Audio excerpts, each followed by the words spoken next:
Hey, welcome to the show. What's up, everybody? It's the Sunday Live. I love that intro of yours, man.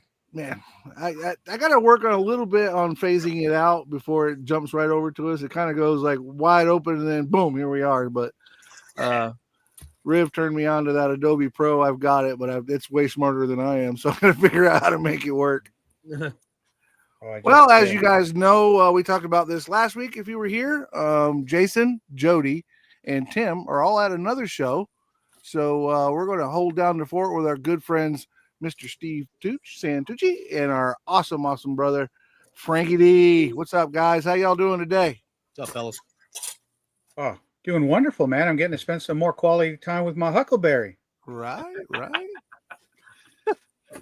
You were aware, though, that he actually didn't say Huckleberry in that scene, right? Yeah, not berries, just one berry. There's only one. No, it's Hucklebearer.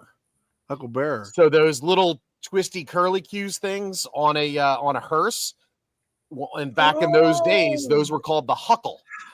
So he was saying he was going to be a Hucklebearer. See, nice. I call him Huckleberry because he's sweet and a little. That's a different story. That's the way when I bite down, is juicy. Right. Juicy, baby. Jesus Christ.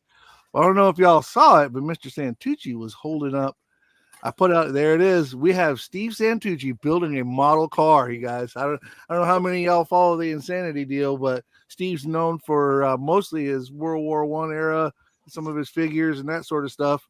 And of course, his Rev War history and his reenactment. So to get him to build a car, we're super excited about having him doing that here. Thanks, man. I'm this is gonna be the last thing I work on for a while, given I've got some renovation work going in this room, and eventually it'll be all transformed on top of that. Nice. So it's the last kit I'm working on for at least a week or two. Yeah. A whole week. A whole week, right? I can't say too much. I've been working on this Northeast Modify, but I leave Wednesday. Well, I'm going to work all day Wednesday. And then Wednesday night, about midnight, 1 o'clock, I'm going to start heading towards Cartersville, Georgia, because we have Acme coming up next weekend, which I know you guys are probably haven't been to that show, but that is the Super Bowl of car model shows, as far at least in the Southeast. I know, Justin, I believe you've been to the NNL East. Not yet. It's supposed to be comparable to that. So if you guys have been to the NNL East, the Acme show is very similar. I go every year. It's what a great time. A lot of YouTubers get together, and we end up having as much fun at the hotel and around the whole event as we do at the event itself. So if you guys get a chance to go, hit it up, man. Acme at the in Cartersville, Georgia, this coming up weekend. Nice. Well, did someone say Acme? There's our resident Fred is the is in the club, the Acme Club, which he'll have to tell. Atlanta Fred? Car Model Enthusiast, Fred. I think that's what Acme stands for. Fred's a member of that, and he's our liaison as far as the community, social media and YouTube community to his group. So great guy. I love me some Fred Henry. He also does the 10 Questions with a Modeler, which is always huge hit. If you guys have looked through my library, he actually blessed me and allowed me to hold the torch at the show there in North Carolina, where I got to be the host of the 10 Questions for a Modeler. Atlanta Car Model Enthusiast. I knew I was there. But yeah, what a great time, man. We had a lot of fun up there, and I am so looking forward to this weekend, man. It's going to be a lot of fun. This is like I said, this is our Super Bowl. Nice. Nationals, if you will, that type of thing. But that being said, how's everything going with y'all? Check is still pending. Thanks, Fred. What's going on with y'all? Tooch, you said you're working on your 69 Camaro. Frankie D, what are you working on, brother? So I have not been producing. I've just been so busy, things going on. But I'm doing a secret build right now. I didn't want to mention it in the Discord because I've been getting some grief. Okay. But from Rev. Well, from Riv, Adams has been a pain in the ass, and he probably is watching this. So I pulled out a kit. Track on us. This is a Mini Art T55. I've started another kit as a buddy build with Frankie Perrone, But this is anyone's built mini art, you'll understand where the peptic ulcer and duodenal ulcers come from. This thing captured my eye. It's like it's a black tank used in Libya to blow shit up, and so whenever you build these mini art kits, for those interested, they want you to do the suspension on the bottom first, and it's about 150 pieces to do all these, but they have you lock them in, and they're wobbly AF. They don't come together well. So I took this kit as an experiment to see if building it with the sides on it, getting the tub done, and then doing the suspension will work out better. So that's kind of what I'm doing right now. Plus, it's the only like almost all black tank I've seen. Where's the there you can see. So I found some pictures on a website, but this is what she's going to look like when she's done. She's in a black green, and it just looks badass. I'm going to try to build it. Hell yeah. Get out of my funk. Yeah, it does. Well, before everybody starts clicking off and thinking, oh, it's armor aircraft, we are actually building a tank as a group here on the Sunday show. So don't click off. We're not switching over to tanks, but oh, there it is. Frankie got him a car too. So I was going to start this, but I haven't seen Stuart Malone in a while, and he's got this exact kit. So we're gonna do it as a buddy build because neither one of us are big on cars. But this is a Minicraft 1/16 scale 1919 Hispano Suiza. So Nice. if anyone's built this that's on, anything in the comments let's would be appreciated before I jump into Yeah, this. let's blow it up real quick. There you go. Look at that, blow it up, baby.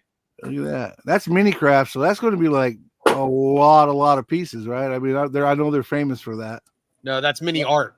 Oh, mini art. Okay, I'm sorry. Minicraft. I actually have some 1/16 scale Minicraft stuff, and it's but they love their 31 Fords for whatever reason. It's all in 16 scale, and all their 31 Fords are everyone you can think of. With that being said, Mr. Tooch, Glenn has a question for you. I don't know if you can hear it, but Yeah, I saw that. No, I don't do Silly War, but I might know some of those people. Silly War. Talking about classic, I mean, I could go back to the birth of automobiles. Daimler Benz. Minicraft. Is that not the Daimler Benz that Mercedes Benz wife drove all over to prove that it was a reliable vehicle? Yep. Yeah, and this one I would strip of all its colors. Hold that box up again, Tooch. Oh, dude, this is old, man. No, it's not just that. I'm pretty sure I've seen that one or one he made at the Lucerne Automotive Museum when I was a kid. I think it might be in Lucerne. Yeah, I believe so. And there's one at Mercedes. I think Benz has one. So this is a build I think I want to do very accurately in color, not build it in the plastic color that it appears on here. Yeah, I mean, if I remember my history, and what's up, Ed? His wife, they were worried about reliability, and his wife was such the marketing person that she jumped in and drove it like across Germany or something. I mean, she drove it really long ways. Yeah, to show that it wasn't dangerous. The best part is I'm looking at the box art. They just assembled it, and what's cracking me up is you can see the mold seams. You see the mold seams in it. Yeah. They just built it. Of course, that was back when they thought that the human body couldn't stand going 30 miles an hour, right? That would fall apart. You know, they the trains couldn't go that fast, right? Yeah, you're 100%. We can't go that fast, man. That's it. Little did they know. What about you, Bad Santa? What are you working on, buddy? I am working on a couple of things here. I am working on the Ryefield Sherman to go along with our buddy build, right? And some diabetes. Diabetes. care of Dave McGibbons. I got into my diabetes last night. I did some house sitting, dog sitting for my sister who's out of town, which reminds me, anybody in Phoenix, Arizona, in California, now's a good reason to leave.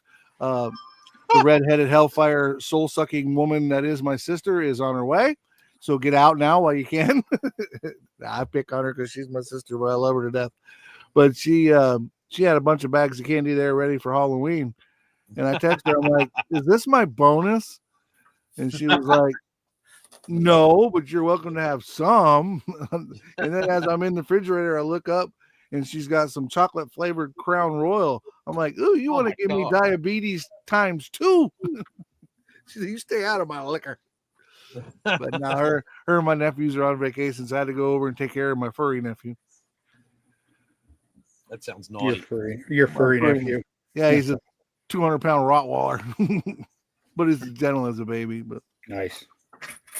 and I hear you guys asking, Mike, what are you working on? And yes, You I need to do hear steal that. that straight from Mr. BG. Let me go ahead and blow myself up, Ooh. which is not as easy as it sounds, especially when Well. you're overweight. Oh yeah, I was going to say that belly's going to get in the way, man. But you blow, boy, you blow. That's it. But there's my chassis for my Northeast Modified. The light's kind of blurring it out because it's a Nice. lot of white.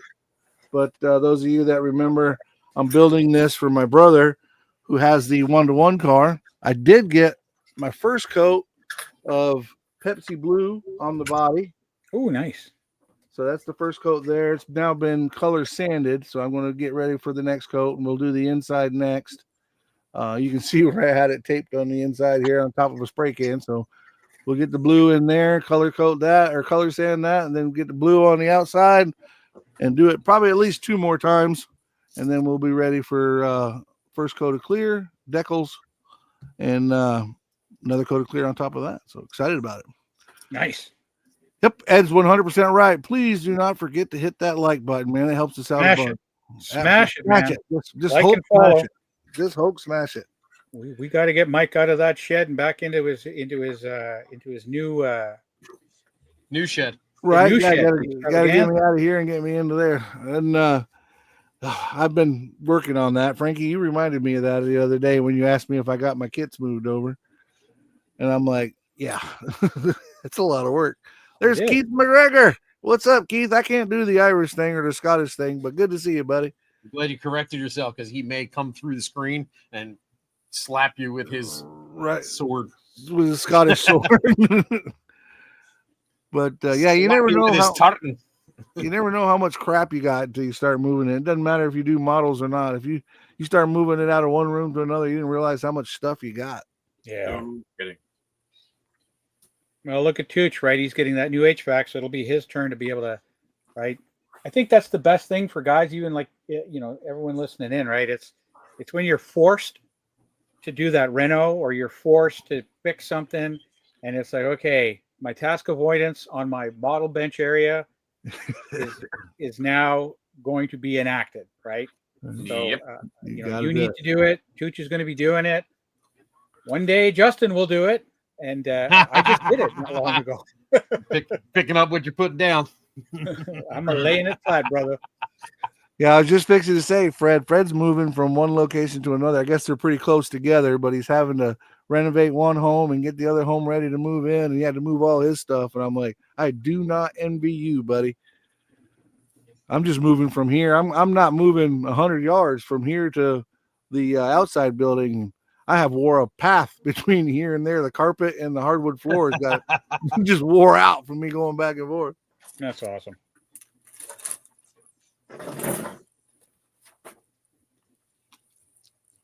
Oh, But again, talking about that black tank, we're keep bringing it up, but we're doing that tank here. I plan on doing that Korean Tamiya kit, the one with the face on it. yeah. You know why they did those, right? So with the Chinese army invading and their belief in mythology and in the spirit world and stuff like that, the logic was you painted those big fierce cat lion paintings was to strike fear into the enemy.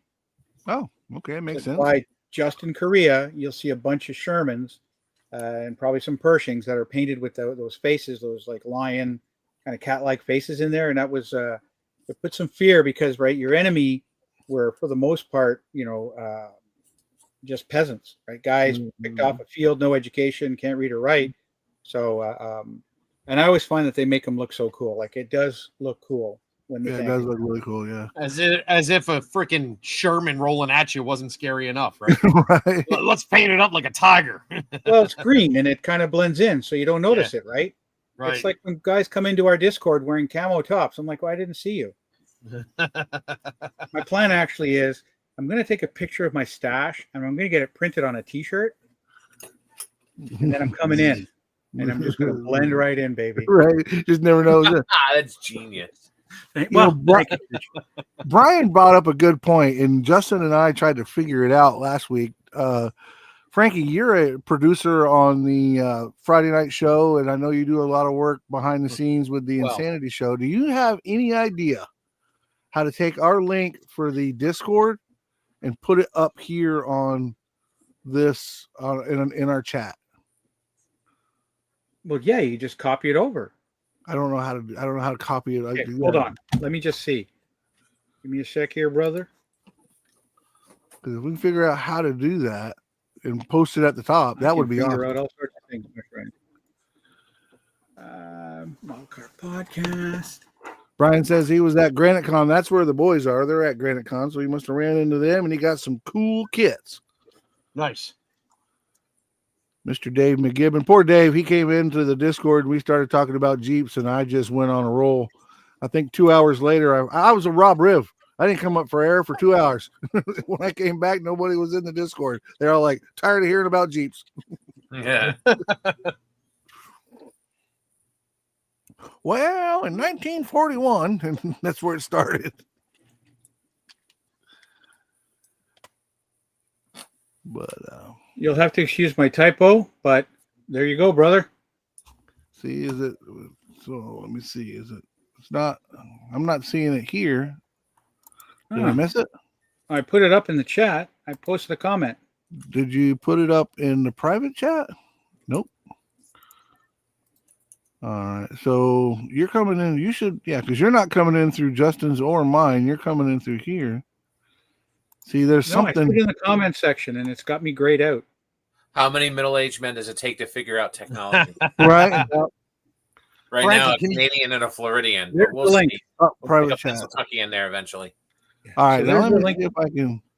I might be able to do it from here. Yeah. So in the Copy comment link. section, I'm grayed out, so you might see it in there. But I gave you the private chat, the link.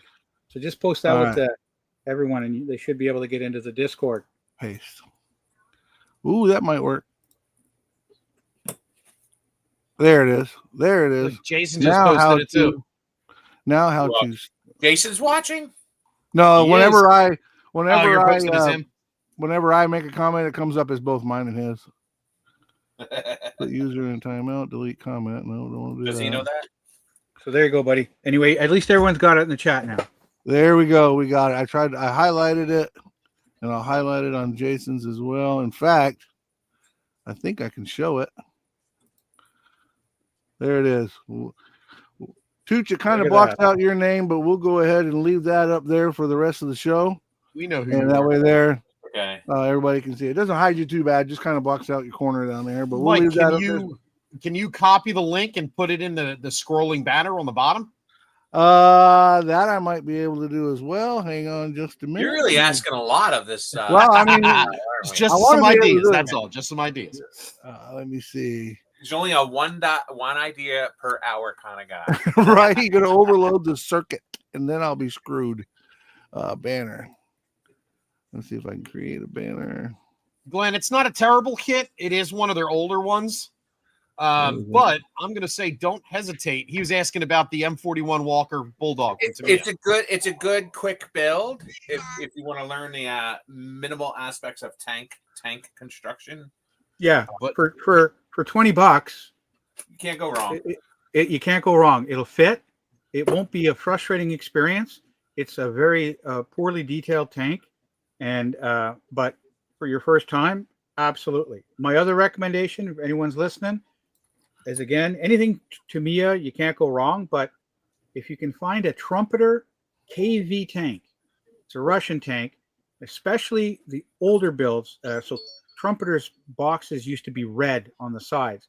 They're blue-gray now. But if you can find a KV tank in those red boxes, they're still out there. They average for under $25.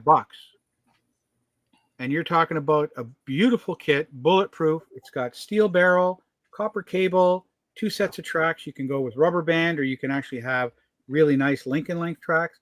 An amazing and very forgiving learning experience. That's my other recommend for anyone getting into that. Jody was, I don't know if he was complimenting me or setting me up for failure, which I think I did that all on my own. But he was saying when I bought that Korean tank, I went out and I talked to Mr. Liu. Mr. Liu hooked me up with the Panzer Art tracks. Yeah, they're really nice, but there's about a gazillion pieces in there. And I've never done any of this stuff, right? The one tank that I built was last year for the turkey thing. Turkey shoot, yeah. Turkey shoot. That was a 1/72nd scale tank. Frank, one of the ones I sent to you, Frankie, is one of the ones I built, the Russian one. So this is going to be my first, bigger scale. But I bought the Panzer Art tracks.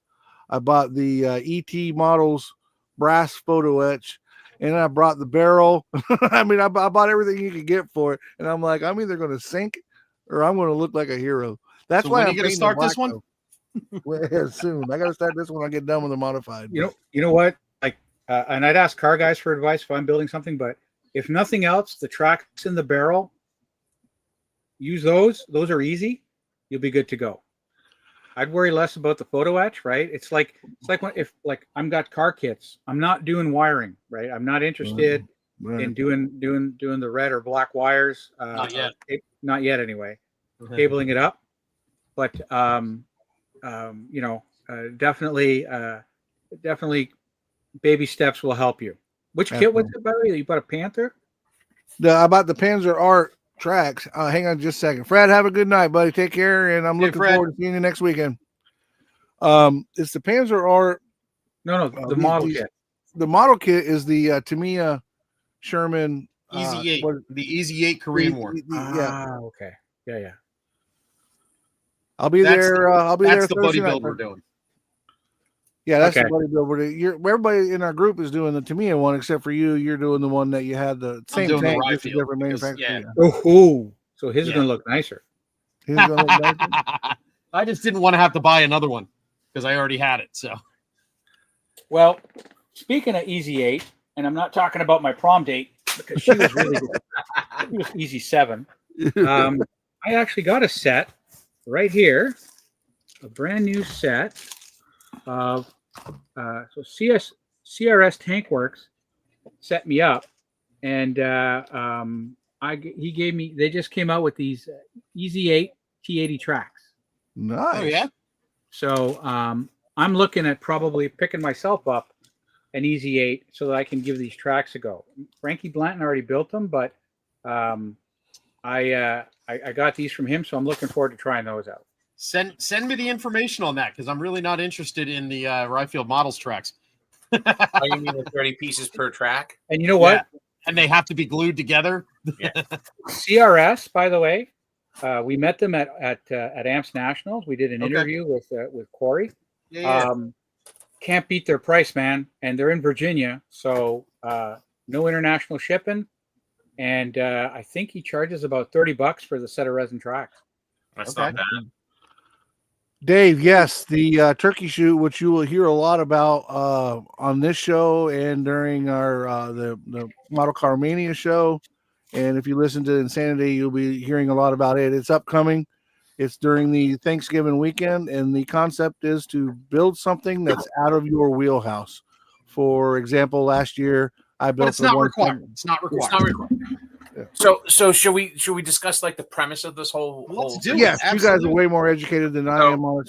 So tell the world about turkey shoot. So, like, as a kid who grew up in North Jersey in the 70s and 80s, I remember right before Thanksgiving, we used to go to the American Legion, and they used to have a turkey shoot where you shot at targets, and the best per round get a free turkey for Thanksgiving. So, you know, we hit upon this from one of the Mansfield group up in was it New Hampshire? Vermont. Kind of Yeah, the Vermont guys. Yep. We piggybacked on them a few years before the pandemic, and it was just fun because it was nostalgic. Like around the holidays, you would just you had a couple days off as a kid, and you just build like a maniac, and you didn't care what it turned out to be. Right. So it was just a lot of fun. And since we were we're all kind of home here in the United States for the most part, we figured what a great way to kind of bond and escape the politics of our families and build something, but build something that you need to finish. Well, you need to finish so you don't face the The wrath. shit. Right. The public But you gotta shaming. do something Yeah. like you do something different. You kind of do something out of your wheelhouse. Like I've done planes. I did a space plane, it's like a Japanese anime plane. They have it again. I might pick it up again at AAA next week. But it's something that you do. Actually, some of the things that I built ended up becoming part of a much bigger project down the road. I built a Hunley sub. I built a wooden dock for it based upon a painting. Yeah, like the Hanabra. I built this during the last turkey shoot. Nice. But you got to remember, we start at midnight, at the stroke of midnight on Wednesday into Thursday, and we'll have the Discord. The Discord's always open for people to pop in and out. Whenever you get up, you get on, and you just build when you can. But the idea is to be done by midnight Sunday. Post pictures. I know in years past we've made we've done it in calendars. We made calendars out of it. So. And what's really funny too, Mike, is that before I met Tooch and Justin and like me and Adams, we used to do these up here in Canada beforehand. So IPMS Ottawa, the Ottawa Club, which I used to be a member of when I lived there, ended up having at Easter, they called it the Bunny Build, same concept. And then we also we didn't call it a turkey shoot, but it was called Blitz Build. That's the term that we used. Yeah. And we would do one. So Easter, Canadian Thanksgiving is in October, so it was great for us because we do the Blitz Build in October, then do the turkey shoot in November. And same premise was the Ottawa guys would set up a Zoom, and it would run nonstop. Anyone out there that remembers the old movie MASH or read the book, there used to be the Painless Poles Never-Ending Poker Game. Okay. Because the dentist, he had a poker game right. So that's what we call the weekend. It's sort of like a never-ending build session, and so we did it up here. I hook up with these guys years ago, and they're like, "Oh, come do the turkey shoot. You want us to explain it?" And Adams and I were like, "Oh, hell no, we know what this is." All in, man, all in. Hell yeah. So yeah, and you know what? So I encourage anyone. Like, I mean, if you're local, even if you don't want to join ours, it's a great way to just reconnect with guys when you're hanging out. And you get to avoid your family. Perfect, right? Yeah. Oh yeah. Now, key is to pick a kit depending on your schedule. So if you have to work Friday, Saturday, make sure you're picking a kit that you can suitably construct in your time frame that you have. But the window is midnight Thanksgiving morning to midnight Sunday night. Yeah. Yeah. Yep. And when Adams and I join up, because we don't have Thanksgiving, it's not a long weekend. So for us, we're building over the 2 days that we have available. So yeah, but you're a freaking machine, Frankie. You can build like 1,000-piece kit overnight. Not talk about my sex life right now. Jacques Hammer is closed for today. Yeah, I hear you. But it's so much fun. We have something similar. It's called that's real big in the car side. It's called 48-hour group build, and it's just that. You got 48 hours to build a kit. Same premise as the turkey shoot. That when it first started used to be a once a month thing, which is a lot, right? To do it once a month. But the guy that's running it now, a really good guy, Craig, he's got it to where it's a once a year thing. The other one that's a fast build like that is we have a 24-hour group build, but that one, not a lot of people get involved with that. But the egg plane one is another one on our side that we got involved with. But the 48-hour group build is always a really good time. Last year, Jason and I on this channel hosted to let people come in, and we had it on our Discord as well. Oh, Keith McGregor says he didn't know you were Canadian, Frank. He was born in Thunder Bay. I won't hold it against him. We can still talk. Keith McGregor. Oh, you want to talk about cold? Go to Thunder Bay. Really? Oh yeah. No thanks. Yeah.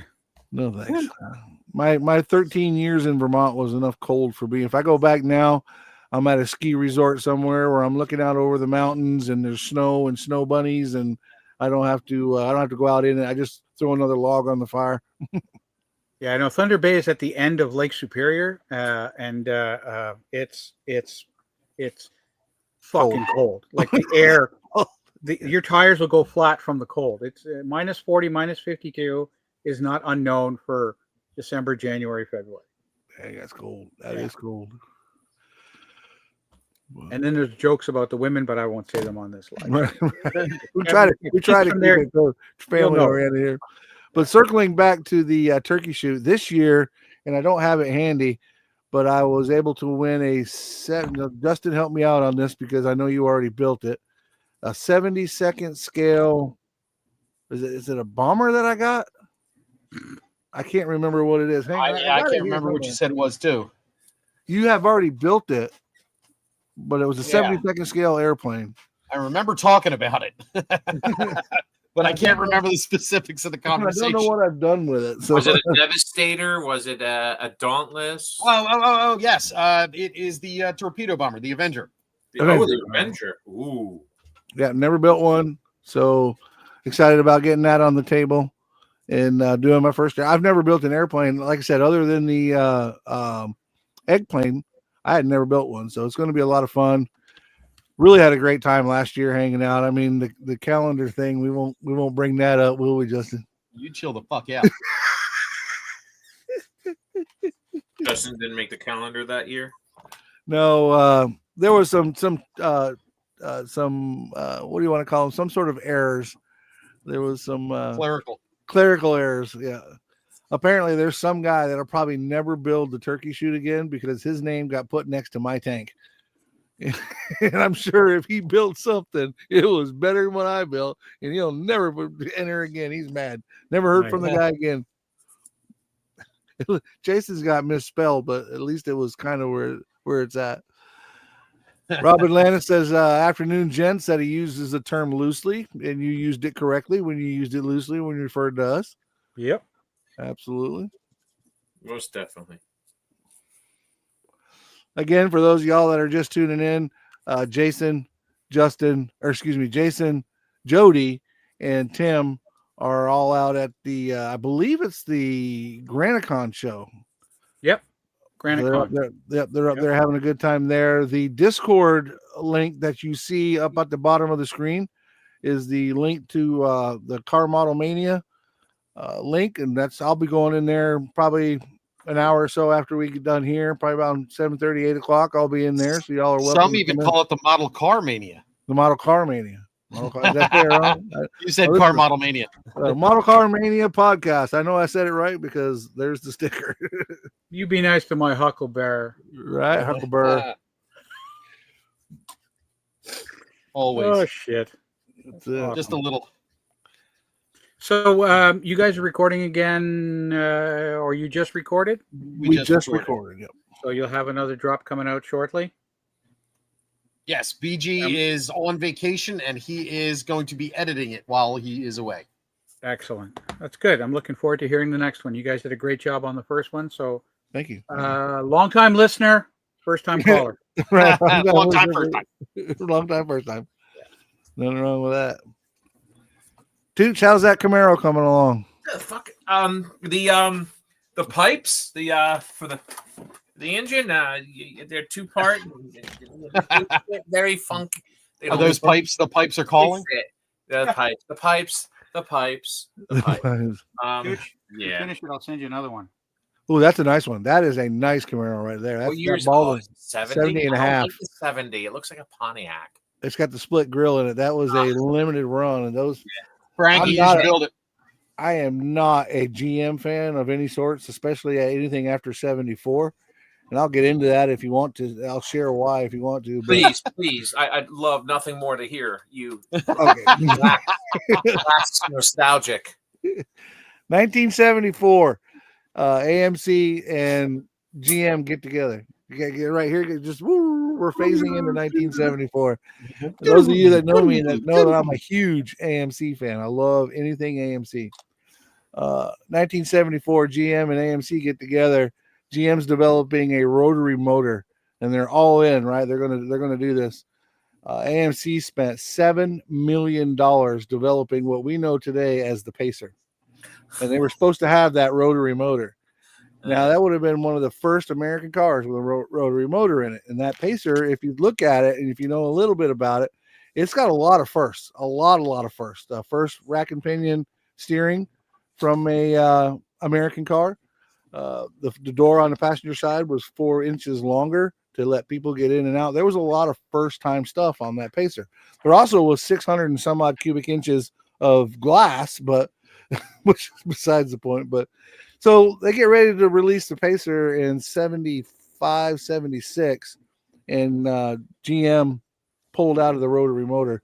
So AMC had to struggle to put the 6-cylinder and the 4-cylinder in it, and it really threw AMC back. And it was the nail in the coffin. It just took them a few more years before they finally died. So anything after 74, when it comes to GM, I absolutely do not support.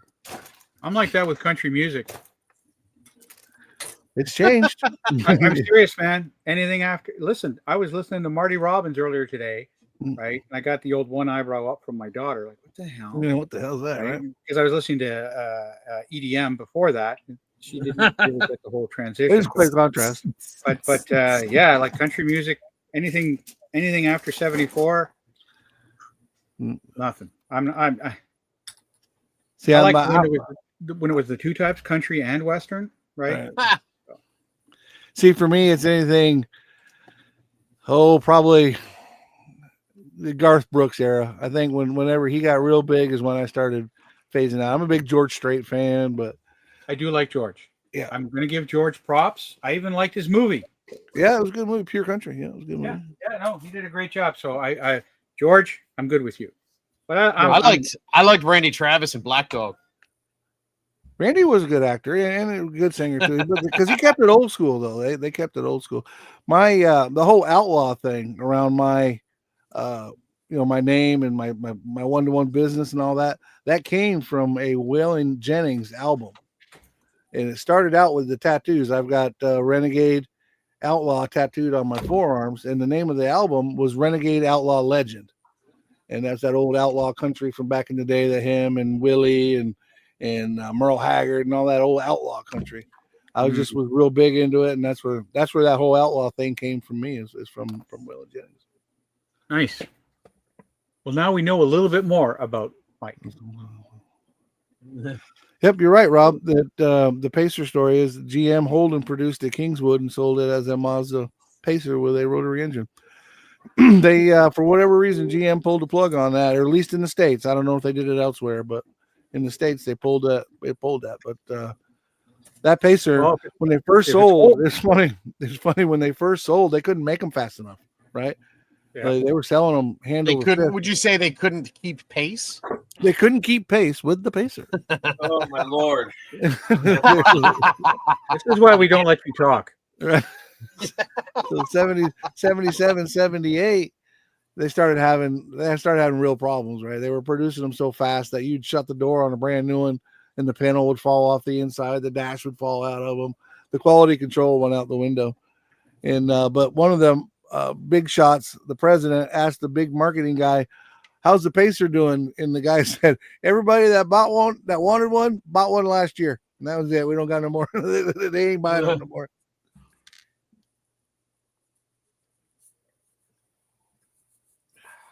But always been a big fan of AMC because they had the Jeep for a long time. They bought it from Kaiser. Kaiser owned it during the Vietnam era. That's where your M17 and M715, M715 and the M716, which was the Jeep truck and the Jeep ambulance. Same as the old Chrysler Power Wagon or Dodge Power Wagon ones. So that was the one that took it over. I had a couple of those M715s. Those things are absolute beasts. A lot of fun to play with. Yeah, the 78, 79 Power Wagon. Yeah. The one from Simon & Simon. That's a if I had the money and I had to have some toys, that's one of them. I want Rick Simon's Power Wagon with the big giant wooden bumper and the orange and black, and yep, I love that thing. That's a huge trucks. They were, yeah, exactly. And you're right, Lance. The rotary motor couldn't make fuel economy. They could have put more money into it and figured it out, but they decided to ditch it. And they said let Mazda do it. Yeah, they let somebody else figure it out. And they're right. AMC definitely does not get enough credit for their design. They were the mutts. They really were mutts because they would use if the perfect example and one that's very very much understated. Right when so 1986, Lee Iacocca bought out AMC, and all he wanted was the Jeep brand. Right, he bought the Jeep brand from AMC, which put AMC under. They were already going under anyway. But long story short, the YJ, which is the first year that Chrysler owned the Jeep brand, the most people know it as the square headlight Jeep. It's the only Jeep with square headlights. And they thought that Chrysler was going to ruin the brand by putting square headlights on this Jeep, right? I mean, that was a big deal in 1986 when this thing came out, 87. But the real truth is AMC designed it with the square headlights because Philips, and I can't think of the other headlight manufacturer that supplies headlights to the big companies, was going to make their main production line a square headlight because of the new minivans that had just come out. Remember, Lee Iacocca and all them had just come up with them new minivans that had all square headlights. That saved So instead- Chrysler. Yeah. That saved So the instead Chrysler. instead of the round headlight being the main production for Philips, which of course would be the cheaper, right? If you're stomping out millions of these round ones, they're cheaper than anything else. So they got the heads up from Philips that they were going to be stomping out square headlights were going to be the cheap ones. So they just adjusted their grill and hood to fit it. But the fact that AMC got out, Chrysler took over, and it had square headlights in the Jeep community, that was huge. That was a big deal. And that also has nothing to do with models. And this is a model show, so let's talk about models. I was just gonna I say, mean- are we falling into that Jeep trap again? Yeah, I'm bad about it. Wait, hold on. So- Hold on. There's a model of a Jeep, circa 1943, There you go. with a Yay. field modification armor, Nice. and all four wheels firmly sit flush. Yeah. Yeah. Nice. I got I'm working on a 1939 Chevy. There you go. Ooh, All right. I mean, you were working on it. Well, it's because it made me angry, and when I get angry, models die. Three-wheel, 1940s German three-wheel vehicle. Basically, That thing's cool. That thing is It is. really They, cool. they made a whole bunch of them with van cabs and Right. stuff, little pie wagons, Okay. delivery. Well, here, this is what this Got a one will motor. end up looking like. Oh, rocket launchers. Nice. Katusha. These are the models. So these are the model kits, and I'll bring it up again because I brought it up on a car page. You know, that's a mini art kit, but these are the car models. Like I'm an armor guy. Well, I'm an armored fighting vehicle guy. I don't mind just like tracked or wheeled. I like military fighting vehicles. I enjoy building those things. I'm a real big fan of the weathering process. But I started building these Braille scale rocket launchers. The little Braille scale is 1/72nd. So I was building these old, Tooch remembers, he was with me when I bought them. I had these old ICM kits. I built rocket launchers. And then I got into the bigger ones, and I'm sitting here going, and then a buddy of mine bought for me a 70 Plymouth Hemi Cuda Revell kit to build. And I'm looking at this kit and I'm going, these car guys are getting fucked because I'm building these rocket launchers, these truck chassis vehicles, and I've got every single component of the undercarriage completely detailed, assembled, suspension, drive arms, everything. And the engine is like, the engine alone in some of these truck kits are 30, 40 pieces. And then I go and I pull out the CUDA, and it's got a 2-piece engine and a 1-piece, you know what I mean? So I had posted, I said, how do you car guys feel about like the complete lack of really good detailed car models that you can really sink your teeth into without, you know, and no disrespect, but without having to buy a ton of shit from all these other different guys that are making stuff? Like, you know, do you ever feel robbed? Because I'm paying the same that you're paying for some of your car kits, and I am getting 600, 700, 800 piece truck kits that are absolutely fantastic. My personal opinion on that is and this is just me guessing, I don't know that to be a fact, but they've been, you know, even Rob Adams brings up a lot that the molds and some of these kits are, you know, from the 60s. And it's my opinion that they produce them because they still sell, right? If it ain't broke, don't fix it type of thing. 100%. And then the guys like myself that want to upgrade it thank God for 3D printing, we're allowed to do that now. Now, that's, like I said, that's just my opinion.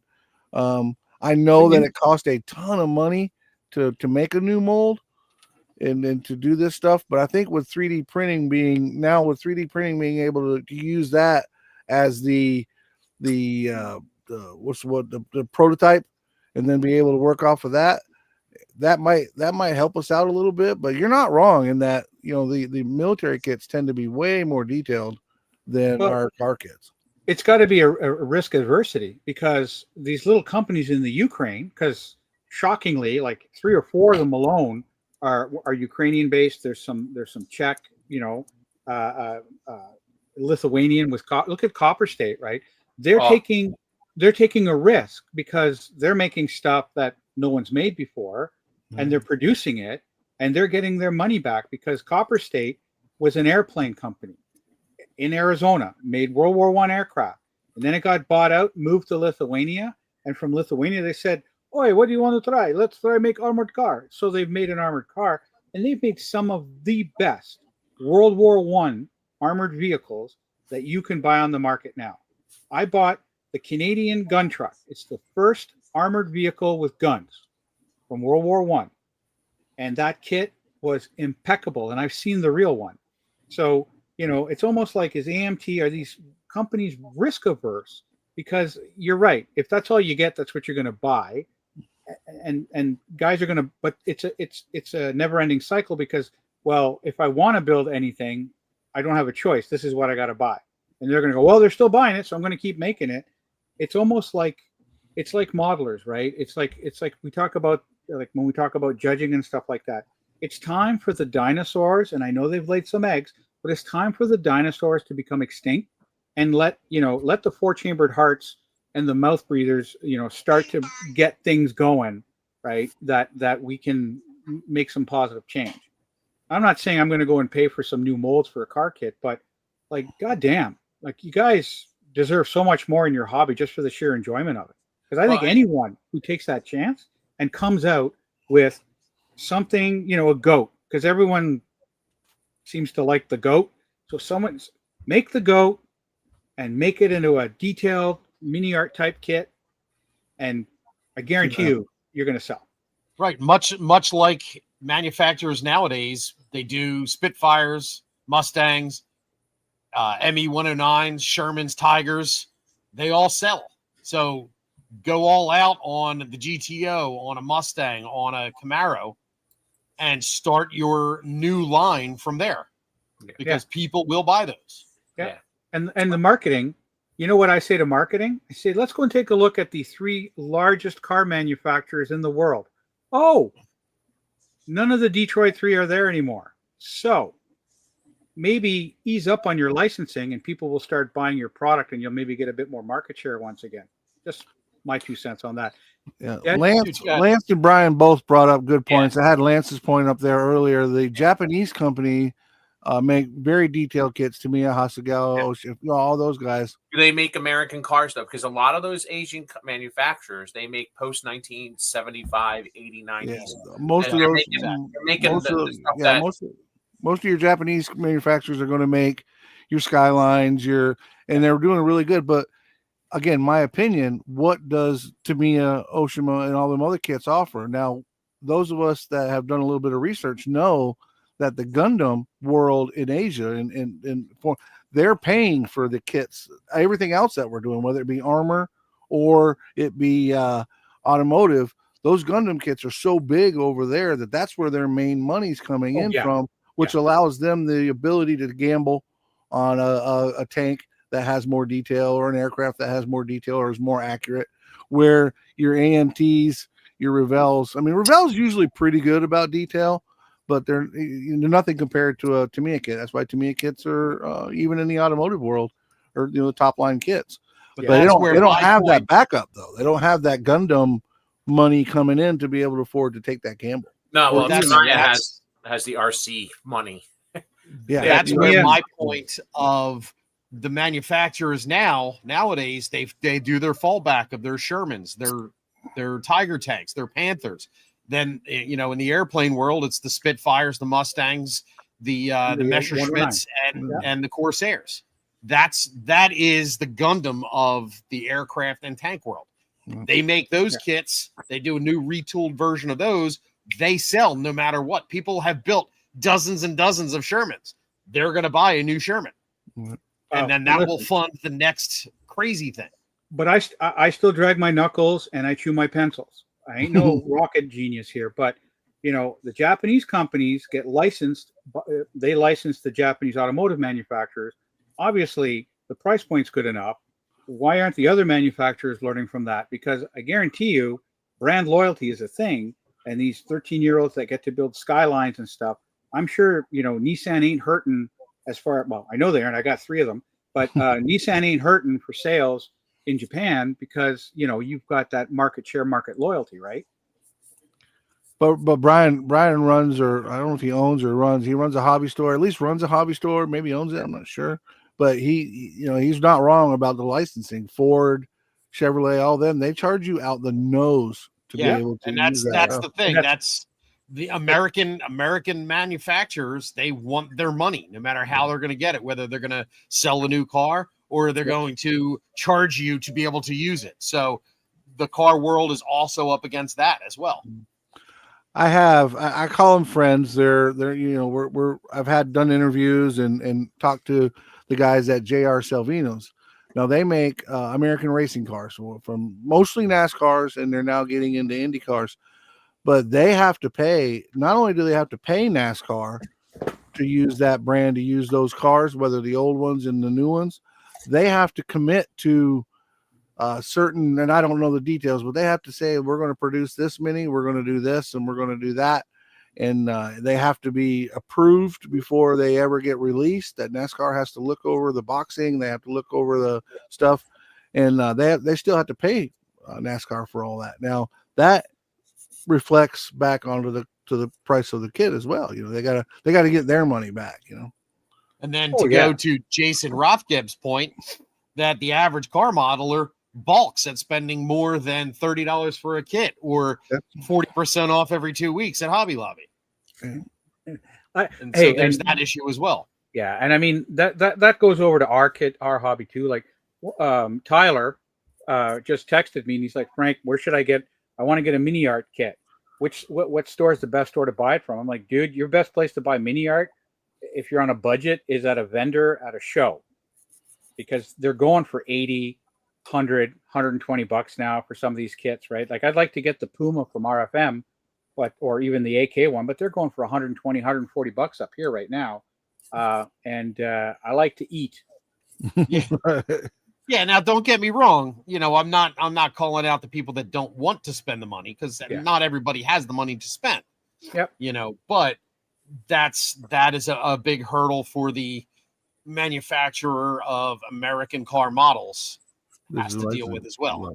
Yeah, and you got to pay the sponsors, and we know that because I got the Formula One car kits were really popular, and nobody can buy Marlboro decals anymore. When I'm a past president for IPMS Canada, and we talked about decal sheets and talking about doing more decal sheets, and they let me know that maybe 25 years ago they released a decal sheet which you got as part of the membership once a year. One of the things you got was a decal sheet, and they had U.S. Marine Corps logos. Oh, nice. And you want to talk about a company that protects its brand?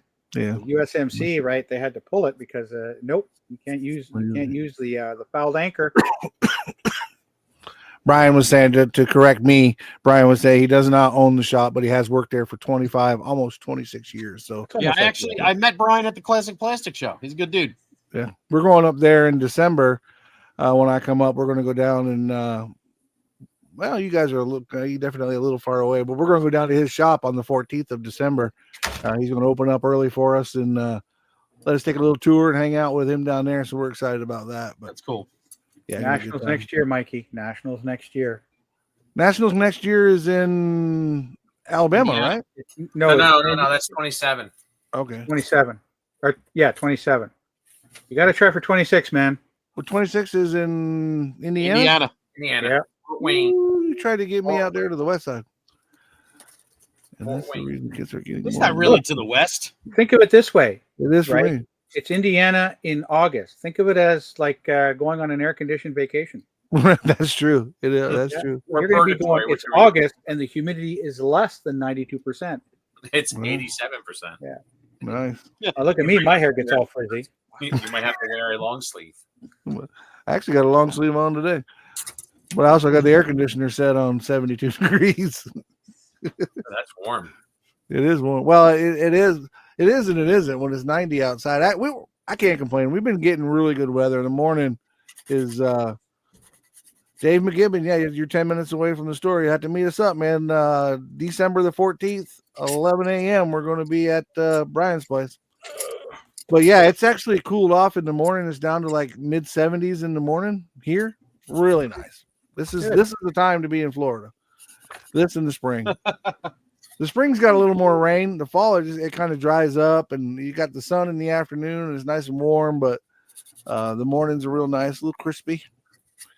We get our 3 days of cold weather about February, January. We'll have some 40, 50 degree days, highs of 40 to 50 degrees.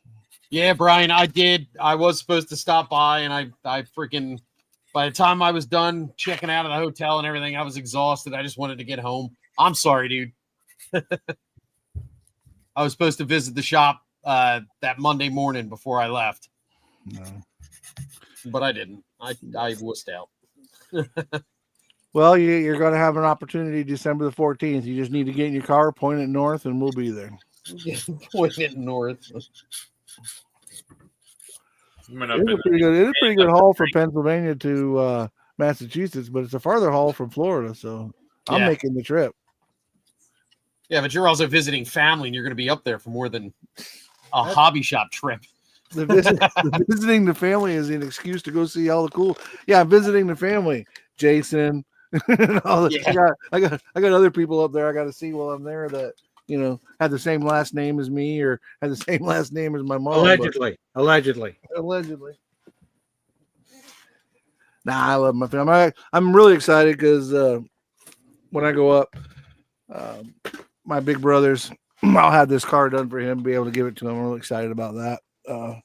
He's the one that got me into the modeling hobby to begin with, way back in the day.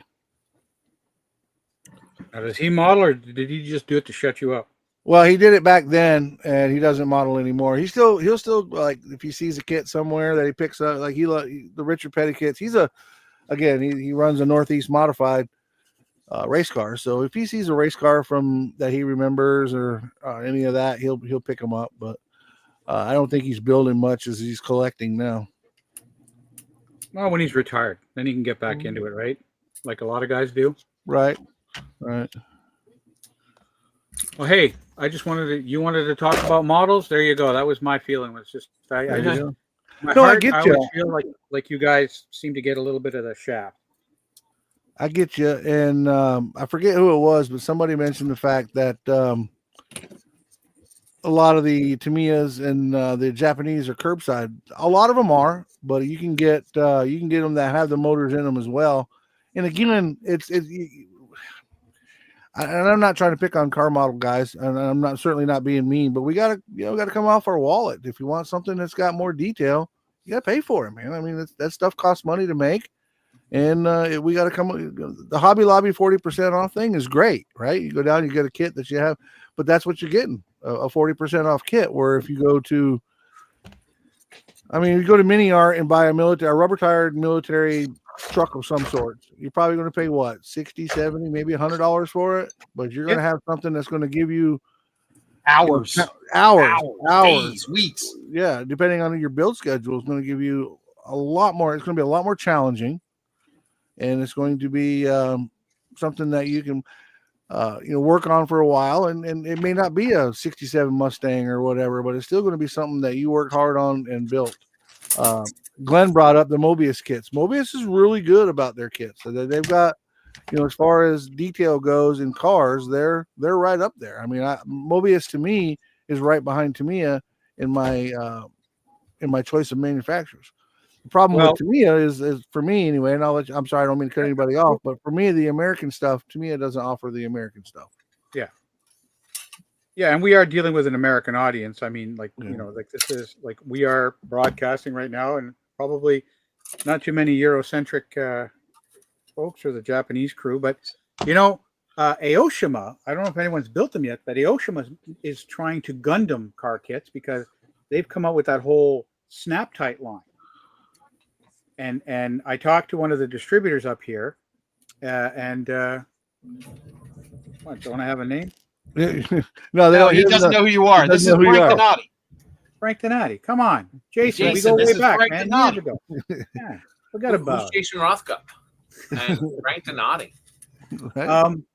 But Aoshima's got car kits that are snap tights, and I talked to the guy who owns Lightspeed. So in Canada, Lightspeed is Aoshima's big distributor, and they've been pushing those. But they're trying to Gundamize car kits, right?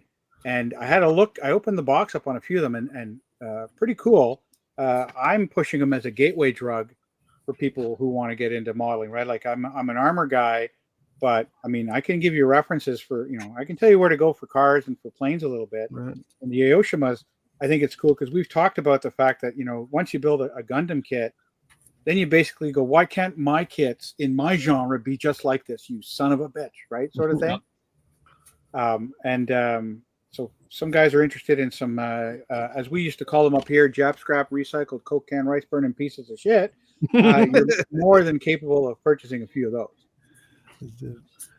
And see, Rob Altus. I just built an Aoshima police car, and it was a nice build as a slump buster. See, Yeah, that's what we call a palate cleanser too. yeah. Right. The fitment on that Japanese stuff is just outstanding, and that's why I like Mobius because their fitment is really good. But Brian's very right in that some of the Mobius stuff has its issues. The ramp truck, the ramp was warped, and I've yet to build a Mobius kit that I didn't have arguments with the glass. The clear glass in them just does not want to fit correctly. No, And Dave, that Mobius Pro Touring Comet is on my list as well. I've been kind of holding out a little bit, waiting for Robert to show up. I received a package in the mail, and I'm going to give him a little bit of time. But my friend Robert sent me something in a box that says "Do not" or "Open Live." So I'm kind of waiting for him to get in here and see if he's going to be around. I'm going to open up this. Yeah, I'm excited to see what's in this box. Right, this guy, great guy. I was talking 2 weeks ago. Like I think it was 2 weeks ago. And I was talking about I got into the photo etch with this tank, and I don't have any photo etch shears. And I was talking to Riv and a couple of the guys over there, and they gave me some pointers. And turns out that Robert sent me the exact same stuff that y'all were talking about. So I was like, cool. Yeah, that's exactly why you don't recognize him, Jason. He did shave his beard. Yes, for the cancer treatment. I'm just kidding. No, I'm just kidding. Sorry. My dad did that. My dad shaved his head and his beard, and he was working at a mall. He owned a store, and he goes into the hairdressers, and they're like started to tease him about being completely bald. And he just basically said, well, the chemotherapy. And then he made all of them. He shamed them all. And then he's out. I had to get fit tested. If any of you have ever had to wear a respirator, had to get a fit test. So I had to go nude. And my wife does not like it. So, the first time I saw it, I was like, woo, that's different. yeah, You kind of remind me of when Daffy Duck would have his bill shut off. exactly. Duck season, rabbit season. Yeah, I was, and I was not pleased because I got my corporate headshots done the day after. So now for the rest of my career with this company, my headshots are all going to be au natural. Beard free. Yeah, when the real man shows up. That's my Brazilian look. Now I'm going back to wilderness man. His face. I need to break up the monotony of my face, according to my wife. So, What about Airfix kits, guys? Have y'all ever built an Airfix kit? I have, but I'll tell you, the last 10 years, Airfix has really become a renaissance in their fits and their design work. for They're really- aircraft. For aircraft. I mean, I don't know about other stuff, but their aircraft, I hear nothing but good things about. They recently re-released a bunch of armor kits in 35th scale, but they're all basically like Italeri repops, and those were shitty kits to begin with. So their aircraft they've got some aircraft they've come out with. The Ferry Gannet kit is apparently a rock star of a kit. I think the Sea King was a real popular kit that recently came out. Yep. But as far as their vehicles go, I've never built anything. I've heard some bitching about the Land Rover, though. Yeah. Yeah, I've not. They got a lot of Snap stuff, but the one again going back to the Jeep thing, the one Jeep that I want a model kit of is the new Gladiator, the 4-door, basically the 4-door truck. Mm-hmm. And the only one that's producing anything like it is Airfix, and I personally never dealt with them. Even if I could just get the body and the the grill and the actual body pieces in the interior, I could make the suspension and build a chassis for it. But I need to look at those. But I've never built them. I know they definitely go across the genres as far as airplanes, and they build a little bit of everything or make a little bit. Yeah. Somebody I know, they just did the it's a rescue boat for the like their version of the Coast Guard. I can't remember what it's called. A couple of guys I know built it. Luke Carswell from the Black Rifle model group, he built it. Great kits, but like I'm an armor guy, and I've built a couple of their armor kits, and I'm not pleased. The plastic is shitty. But what I do like what Revell's doing is they're doing a lot of stuff, like you said, the Snap kits, and then coming out with like kits that have the tweezers, a bit of glue, some paint to try to, they're basically rolling the doobies for the kids to get them into the gateway. Right? Right. Here, try this one, son. I already prepared it for you. There you go. Yeah. I mean, This one's they are. blueberry flavored. They're trying to make a one-stop shop for you. And I applaud them for trying. I mean, you know what? Anything that's going to help with the marketing, of course, right? You look at like AK, right? They've got a massive presence for their products on Instagram, right? They had this wacky girl that was doing a lot of the stuff. She's all tattooed up and stuff, but she was showing their product. She's an artist. She's left. They've got a new one, but it's still going strong, right? I like AK products. I'm sure the auto guys, a lot of them will use probably AK products also, at least, the ones that aren't using Rust-Oleum, but it's sorry, Justin heard his name. What? Justin heard his sponsorship name, so he's like, "What? Sponsorship. 10% off. Don't look now, guys, but the Blue Ox Model Shop is in the chat. Is he really, or is it just you typing to yourself? No, you can always tell when I do it because when I going do on, it, Jason? both our names come up. True. Jason, how dare you leave this sumbitch unsupervised? What the hell is Right? wrong with What you is guys? wrong with you? What were you thinking? His peace bond says that he's got to have at least 3 adults, and this is the best he can come up with. Right, I had to pick you three. Well, I just knew having Frank and Tooch on and being able to get a word in edgewise would be great for them. I actually like to hear what they sound like, other than, "Hey, Frankie, he's the producer. Show me that picture, Frankie. I want to see that picture, Frankie. What do you think, Frankie? It doesn't matter what you think, Frankie." I'm surprised he hasn't made himself known in the chat. Not today. He's been in here before.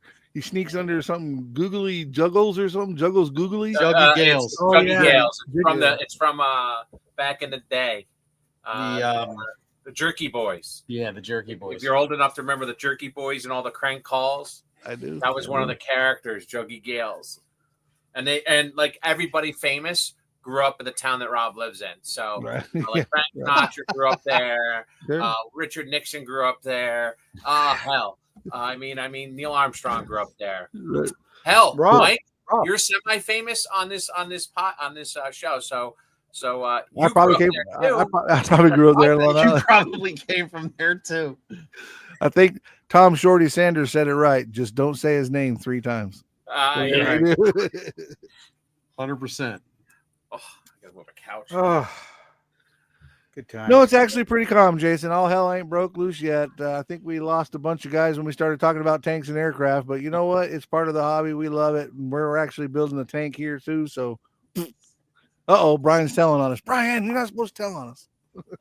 I mean, after all, like Ford and Chrysler did build the Shermans. They were under did. license. Yeah, they were And right. General Motors and Ford built, and then AMC built the Jeeps under license. So you Yeah. do get Yeah, you get it. all those They're Cadillac there. motors.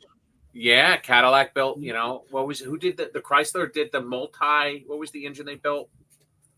That they ended up putting in one of the tanks. The multi. They built it. They built the Hemi first. They built that's where they came up with the Hemi for the cars. Was their military background when they built a Hemi for aircraft.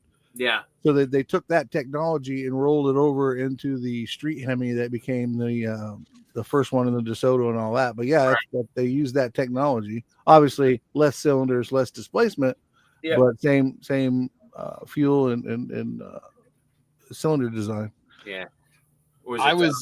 I'm still trying to convince Iceman that he should do some 135th scale Sherman engines and some Tiger engines. He would break into that freaking armor market because there would be guys that would buy that shit to super detail the engine compartments of their Ryefield Shermans. I would rather have a 1/16 scale or 1/24 scale. Well, yeah, engine just to detail the engine and put it on a cradle. Sure. Yeah, especially you get the Chrysler multi-bank engine, which is like that thing was the most efficient engine built during that period. Well, what's that jet engine that goes on the Huey helicopter? Crap. I don't know what you're talking about. Hold on. It's because it's turbine blade. My mother worked on those blades, on the engine blades. The Lycoming T53. Yeah, the Lycoming.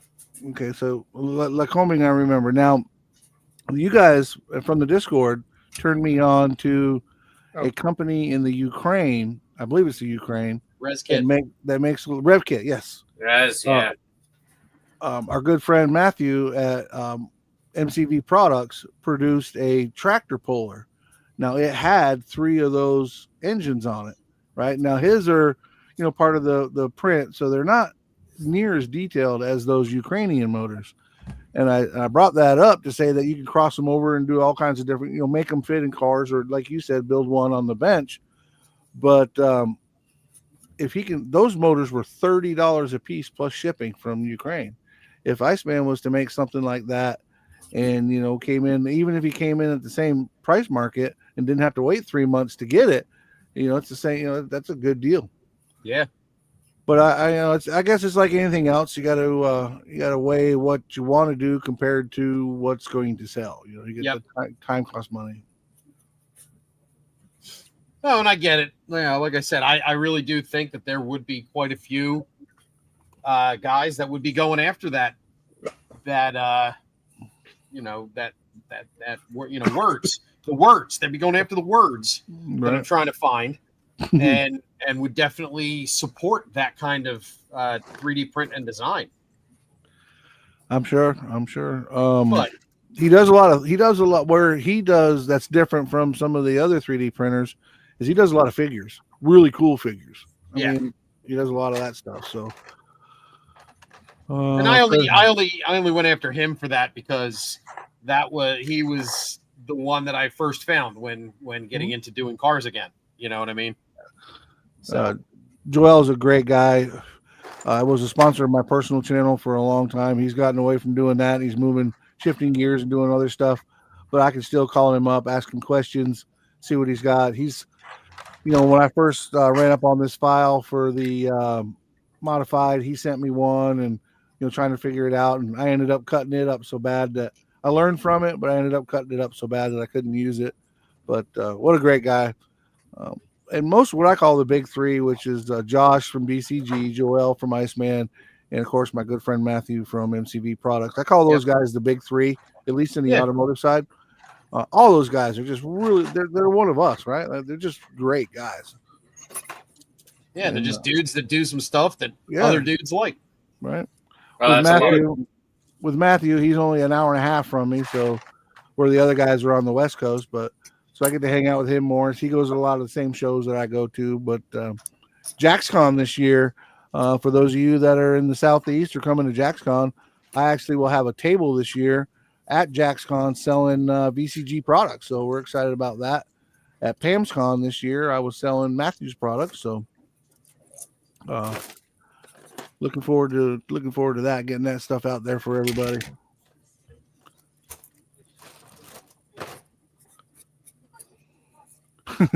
Glenn King said Fred Henry should do a 67 Chevelle Pro Street tank with his leftover yeah. bodies.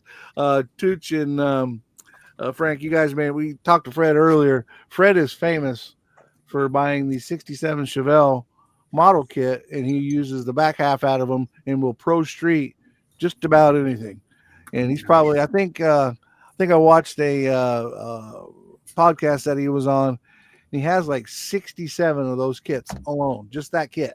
Jesus. And it's a running joke in the community that if there's a 67 Chevelle around, you better scoop it up because Fred's going to get it.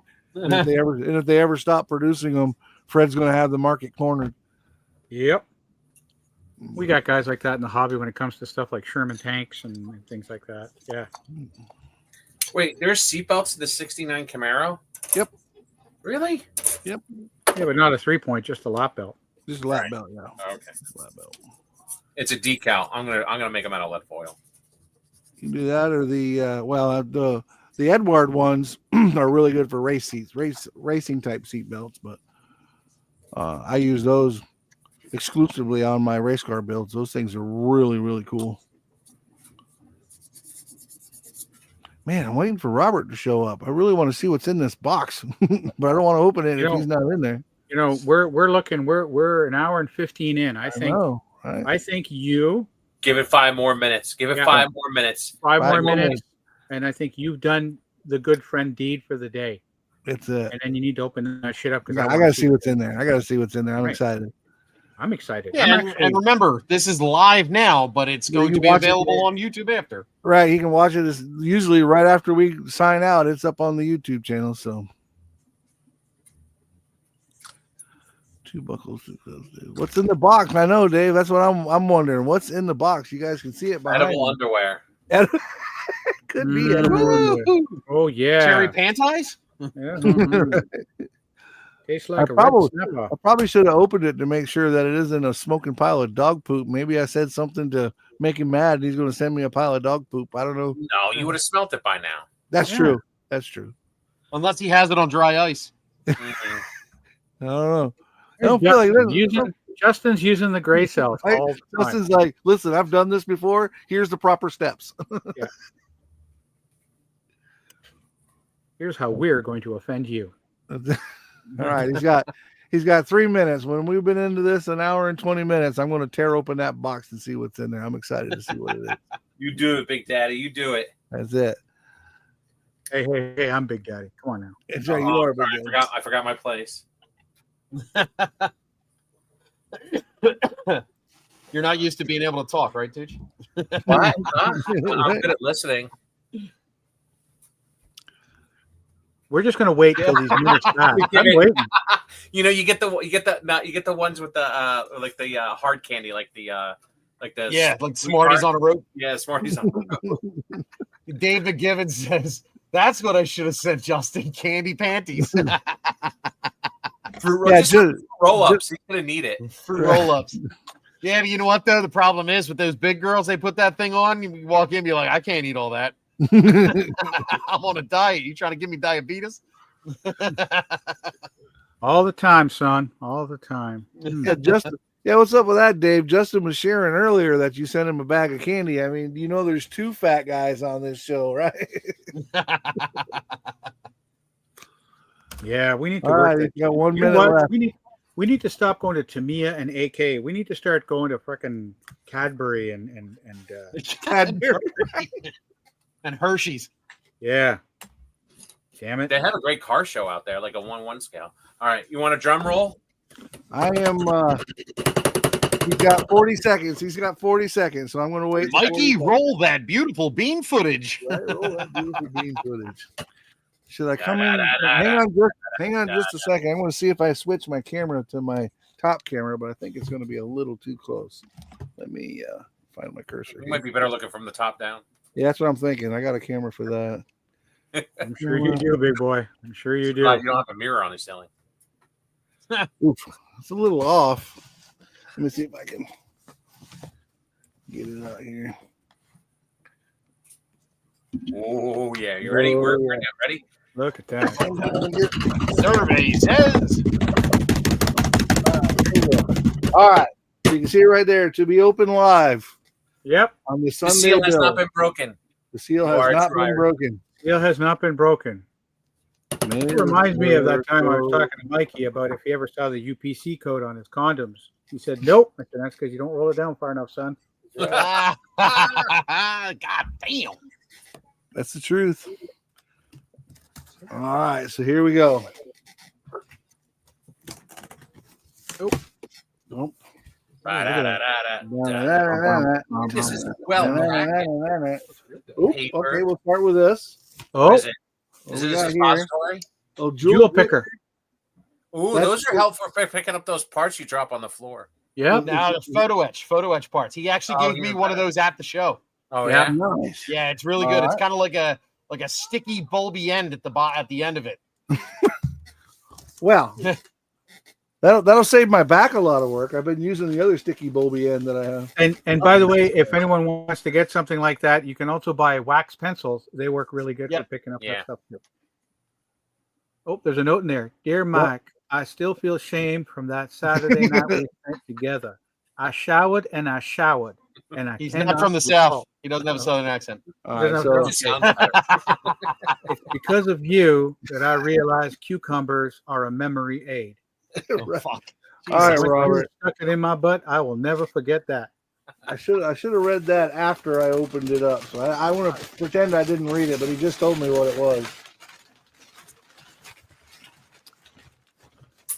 Oh, Look at check the light. it out! at the Check light. it out! What am I Look get at a that, tank? here we can see It's it. a white box. Is it that Oh! glare too much? Oh wow, you got Hang one on, of let me get those. the box out of the way. Yeah, Oh, the man. Edward. Oh, the new Edward stuff is so nice. Yeah. The limited edition Edward P40N Warhawk. And that Hold it was- on an angle. I can see your lights. Well, that's too There. much. Oh, look There at we that. go. There we go. Oh, That's the got a one that lot of has the detail. has all the markings on it that commemorate the 15,000th build. Yeah. Oh, And you'll nice. notice he got you the IPMS Nationals edition. Yeah, this Yeah. is really, really cool. I talked earlier about the connection to, I think we talked online, my connection to my girl is her maiden name is Curtis. She is actually related to Glenn Curtis, the guy that started, was the motorcycle guy and the aircraft guy, right? Glenn Curtis was behind all that. So this is really, really cool. Robert, I appreciate that. There's also something else in here. Another box. Let me go ahead and get Wait, this. there's more. This one's really going to have some drama to it because it tells me on the end what it is. Don't look, just open it. Don't look. All right, so here we are again. Is that too dark, guys? No, you can see it, right? No, we're good. Yeah, we can see it. We can see it. All right, so here we go. This box has no markings on it. I'm going to assume It's that a white box edition. I can only imagine. Ooh, the white That means box, it's got no instructions, no decals. right? A little teddy, you know, Oh my god. silk underwear. Strawberry flavored I underskin. like it. I He like it. didn't All right, let's see Mike what we looks got. good in chartreuse. So works well with his complexion. yeah. Well, then he looks like a big old fish lure, and I like that. As long as it is a banana flavored, I'm not a big banana guy. No, you're not. I'm sorry to hear. No, that. we know Oh, you got a little check bit it out. guys. Oh, It's it's another aeroplane. Well, it's additional pieces for this one, is what it says. Oh, okay. So it's the parts and Overtrees. pieces for this one. Here, let me see if I can turn that back on. That What was glare that you is said, low. Dustin? It's the Overtrees. Okay. So at AMPS or at IPMS Nats at the Edward booth, you could actually go and buy just the sprues that you're missing or you want to have extra sprues of. Yeah. Yeah. 100% right. There you go. Overtrees. Look at that. Overtrees. That is way cool. Way cool. Of course, Does that my mean you can build two of them? my ran out of talent light is starting to blink just a little bit, but That's all right. Mike, I've got one of Edward's, the Royal Boxing, I think they call it, of Okay. the P40E that they released earlier this year. So we can definitely do a buddy build. We can throw that into the buddy build calendar. sweet. Let's do it. Let's do it. Justin. Yes, sir. Justin. You got one Remember too? you and your buddy build issues. I know. I'm an addict. That's why I said the calendar. That's a beautiful kit, Mike. That I'm not an airplane guy, but I can appreciate a quality kit. And Yeah, that, that's a like really I nice would kit. never buy it because I wouldn't be able to do it justice. So Edwards aircraft kits over the last 5 or 6 years have really been knocking the socks off of people. Yeah. That thing looks really cool. Robert, I'm going to get your last name wrong, but Seitz, Seits. Thank you so much, Robert. We waited for you to try to be in here. Hopefully you're watching it on the rerun. That is awesome, man. It's definitely going to test my skills because I've never built anything that like that before, but I'm excited about doing it. And this jewel picker thing's pretty cool. It's got a bulbous end and a non-bulbous end, which we'll refer to the Mikey end, and then the Frankie end is what we'll do. Oh, you know it's good is for you can strategically pick boogers from your nose and not look like. And it's funny I'm seeing some congrats to Tim. I'm sure he did. It says he got a chip and an invitation to go to the IPMS Nats. Nice, congrats to Tim. He is an amazing builder, man. Not if you ask him. If you ask him, I know. He'll tell you worse otherwise. than worst. He'll tell you otherwise, but we know that he is an amazing builder. Yes, he is. Well, that's awesome. Again, that's cool. And having the connection to it with her being a Curtis, that's even more cool. Unfortunately, he started a motorcycle company. He was the fastest guy on the beach on 2 wheels for a long time.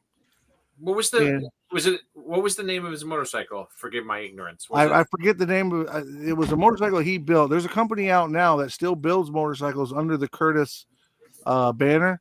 Yeah, but they build a lot of electric motorcycles, which he was an innovator for his time, and I guess electric is innovation now. But there's no family ties to it. As far as the Curtis family, they just bought the name. But back in the day, he was like when he was around about the same time as the Wright brothers, right? So he did a lot of innovation and he was really a bigger name in aircraft after the Wright brothers, did the first one. But the Wright brothers had and I'm going to say it wrong, but they had a patent on the ailerons that steer the plane. Is that right? Sounds so right. they had a patent on that, and so basically, if you had a plane, if you built a plane of your own and it steered, then you were stealing their patent, no matter how you did it. And he worked around that and figured out around that and went to court with them and all that stuff. But he was producing a lot of stuff for the military, and his planes were like some of the earliest planes to do cool stuff. Like his plane was the first plane to fly for an hour and a half or like 2 hours, something like that. Mike, it's just Curtis. He built a V8 motorcycle. Yeah. And it set the record for 136 miles per hour. In what, 1930 something, 20 something? No, 1907 on Ormond Beach in Florida. Yeah. The dude was amazing. Ballsy. Air-cooled V8 on a motorcycle. A V8 on a motorcycle. Yeah. Yep. The dude was just way ahead of his time. Way ahead of his time. You gotta respect that. Mm-hmm. Wing warping. Okay. I knew I'd say that wrong, Lance, but I knew it's something to do with a critical part you had to have, and without it, it wouldn't fly. But they had that brand on there. So, but he was one of the first ones that took his plane over to Europe and was flying and racing against those guys over there, which was really cool. There was the Curtis Jenny. That was one of the first aircraft that the military used in mass production. They were ready to send them over, and the war ended. That's one that I want to do. I want to do a little Barnstormer vignette with a Curtis Jenny with some faded old military World War I markings on it. Pilot leaning out, waving to a family, looking at him as he's nose diving over to their barn. It's because of that mass production of that plane that after the war they started air mail service because they had so many of those planes. Yeah. And then the Pitcairns got involved with the mail wing, and we've got one of those in a local museum here, a Pitcairn mail wing. I went to there's a motorcycle museum in North Carolina, in Maggie Valley, North Carolina. The guy had a show. He was on with the Picker Show a few times. Yeah. The Wheels Through Time. And we went up there and talked to the gentleman that started that. Has died, but his son is big part of it now, runs it or whatever. And we went up there and was talking to him, and she introduced herself and told herself about her relationship to the Curtis family. And he had one Curtis bike up there that we went over and looked at, and this dude was like, I'd love to have the V8 Curtis or his record setting Curtis. And he was really versed in all this stuff, told her things that she didn't know about him and the things that he had done. It looks like his V8 survives. It's in the Air and Space Museum. Yeah, I'm going to say it's the Smith. He said it was in maybe Air and Space Smithsonian. It's in the Air and Space in the Smithsonian. Yeah. Oh, it's on the National Mall at the National in DC. Oh, I'm gonna have to go down and look at it someday. It's just a beautiful, and it's got the proper tires. You can go tire colors because they don't start putting black tar in them until sometime late 1918 in car tires in the automotive industry. It's pretty cool, man. My good friend Norm, the Half-Ass Model Garage, is here. What's up, Norm? Ran into him at the show down there. I went to, where was it? Where was I?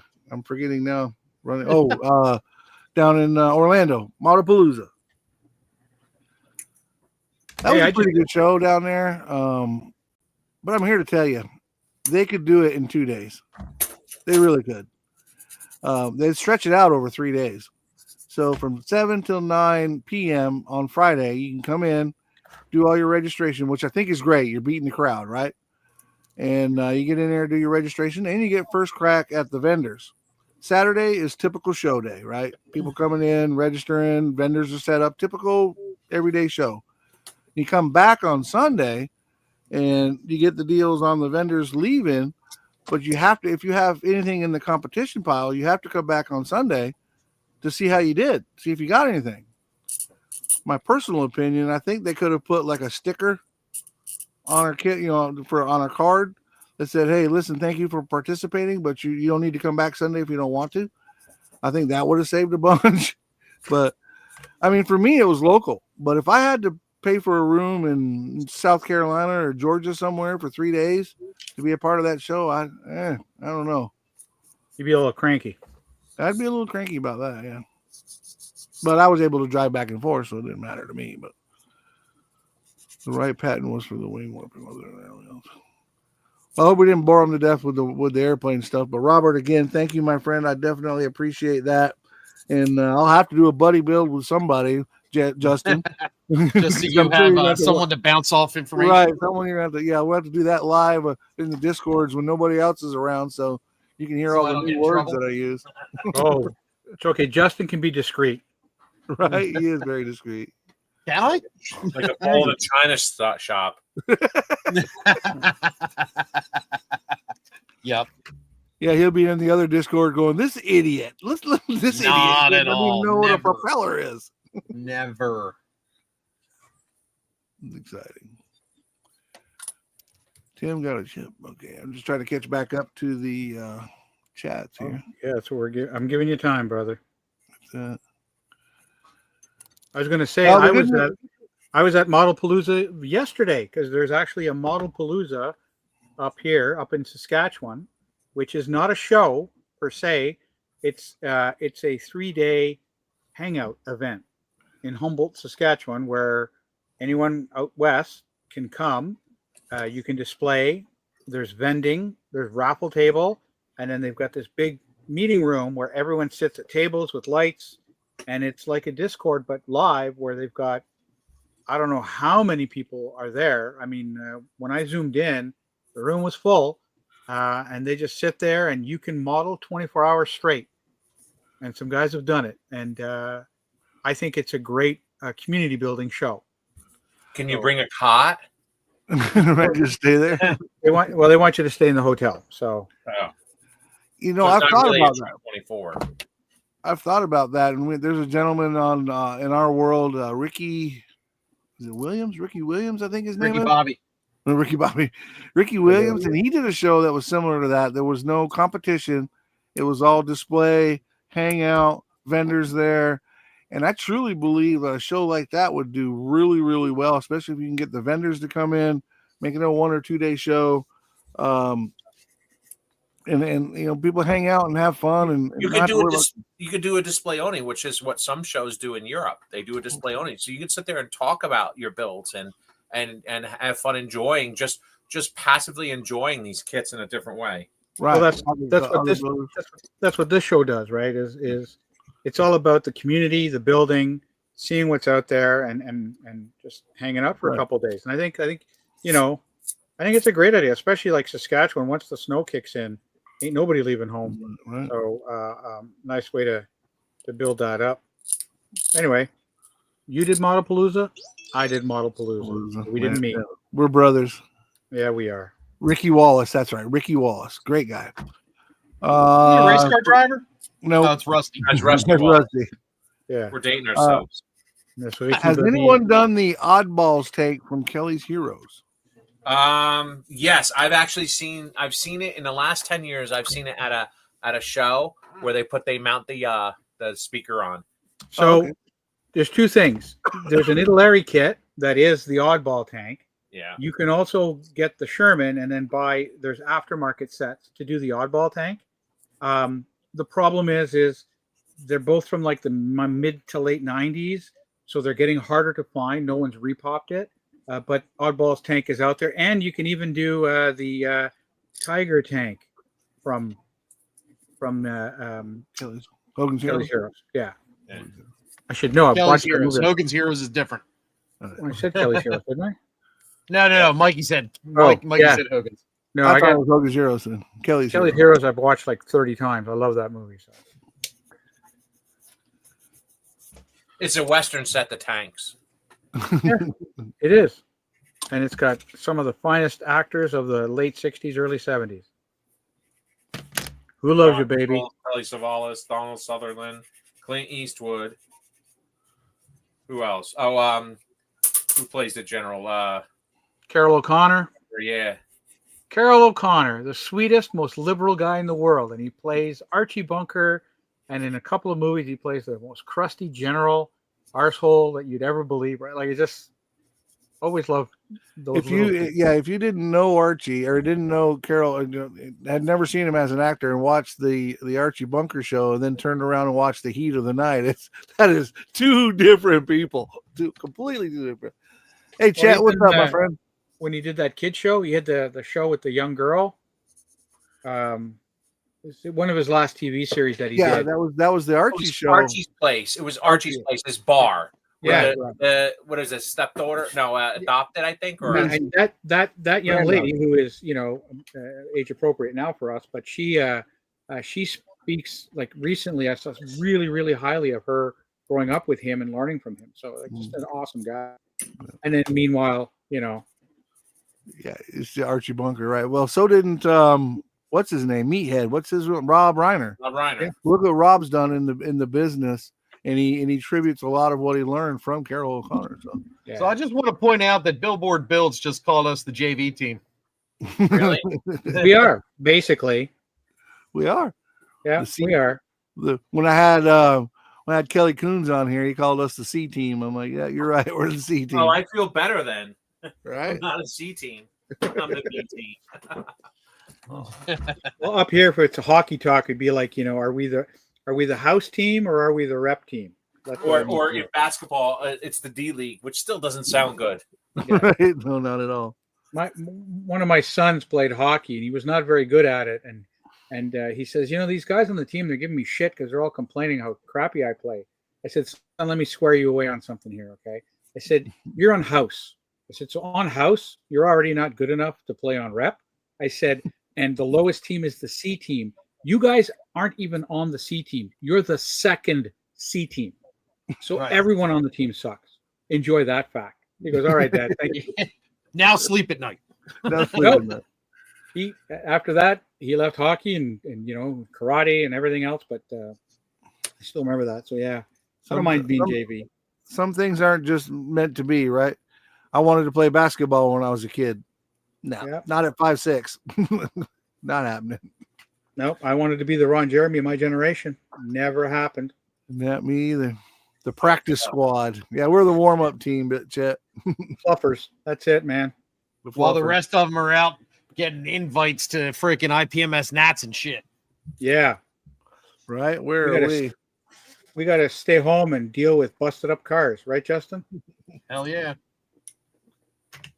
But hey, if we weren't here, we wouldn't be able to get to hang out with these great guys in the chat. So there you God go. damn No, right. exactly. I And feel with like each it's other. been a while since I got to hang out with my Tooch and my Frankie D. Yeah. I have barely any interest in military stuff, but I never miss an episode because so damn interesting. And that That's you know nice to that say. seems to be the norm, right? I was the same way when I to go back with Jason. I heard about you guys through Jason's old podcast, and I went in and I listened. I started listening to whatever episode was fresh at that time. This was a year and a half ago, 2 years ago, something like that. And you guys were maybe into your third or fourth episode. No, you had a good bit of episodes because it took me like a week to get through them all. But I started listening to the very first one. I'm like, no. I stopped it, and I went all the way back to the very first episode to where I could build character development, get to know these guys, right? And Rob Adams wasn't on the first one because he didn't have his mic yet, and then on the next one he was there, and I was able to listen to it. And then again, the topics that you guys are talking about aren't car stuff, and that's kind of my thing. But a lot of what you were saying does translate over, and especially when you're talking about the hobby in general, a lot of that same stuff still fits. And that's what we try to do. And it was, That's but what we try on to top do. of all of it, it was freaking entertaining, right? We were laughing with you guys and just having so much fun listening along and learning. You know, Rob says it, and I've agreed from day one, is that, you got to be entertaining, because if you ain't entertaining, no one's going to come back. Because we're talking about models, and there's only so much excitement, Right. without getting pathological, that you can kind of build up in the modeling community. So, part of what we do, we know there's a shtick, right? I mean, but the entertainment is part of it, and we like to have fun. Come to the Discord. We're no different. We joke around, like you and I, right? Jesus Christ, Mikey, sometimes you and I get started and other people start to get offended, and that never happens. So, Right. or if I get rolling with my other favorite Mike, Mr. Spivey, it goes dark fast. And, Quick. Sure does. but that's the whole point. Justin said it, right? It's we love this hobby. This hobby means different things to the three of us, to the four of us. But it's just a kind of a bit of a way to try to give back and have some fun and share. And I listen to yours. I'm not a car guy. I've listened to you before when I met you. And I've enjoyed, picking up the bits and bobs from that here. I mean, hell, I got a couple of car kits, and I will dive one day when I get over my funk. But yeah, it's the entertainment is part of it, and then the information and just being able to disseminate it and give some contrary opinions perhaps from time to time. I was able, along with the rest of the guys from the Sunday show, was able to get up on our pedestal and let the sun shine on us, and hear the angels sing when Mr. Steve Santucci said he was going to build a car model on our show. I'm like, we have crested over the hill, fellas. We've made it. We've come to the pinnacle. We've reached the goal. We got Steve Santucci building a car on our show. But you know what, One though? since Reagan's second term, Right. and I think this was the last one I built. Awesome. But on the same note, we on the other side of the modeling hobby say the same thing about having you and Tim, Jody, and Jason building a tank. Yeah. Kumbaya. Here we are, My Kumbaya. plastic styrene god. Like Tooch says now, Tooch changed his sign off, right? To his new signature sign off is build what you love what you build. Amen. Right. And I mean, we all prefer to say, see on the flip side, but apparently we're not allowed to. There's a big TM on that one. Okay, trademark on the flip side. Yeah. Rob Riv. Yeah. Matthew, I don't pay attention half the time of what he says. who And I does? said it, and he just went off. I don't know if it made it to an outtake. It should have. I Probably. think it did. I think it made it to an outtake. He lost his shit on you for a little bit. Yeah, there. I did. That was good. Matthew Burry, welcome. I think that's the first time I've seen your name in here. He says he's a car builder. We are on this For the on most this- part. Yeah, for the most part, we're car builders here too. Our normal cast is out, so I brought in, was able to bring in some really Yeah, good cast. all-around modelers and get to get their opinion on here. Every once in a while, it's nice to have a different view.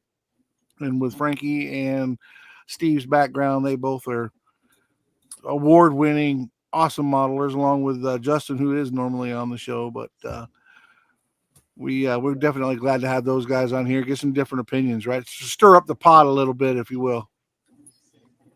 Well, Yeah, I mean, scrape those crunchy, tasty little bits off the pan Right. before we make a gravy. That's what it oh, is. 100%. I mean, I judge at shows, and a couple of times I've judged car models with more experienced guys, but they need someone. So I've done the judging with them, and it's always been a fantastic learning experience for me, right? And like, I'll be looking at a kit going like, I think this one's really good. And then the guy who's been doing cars for 40 years, he's like, oh, dude, this is very well built. Like this is like, I can tell you everything he did and it's exceptional. Right. So, you know, like, I mean, I've gone to shows where half the car kits have a thumbprint on the rear deck.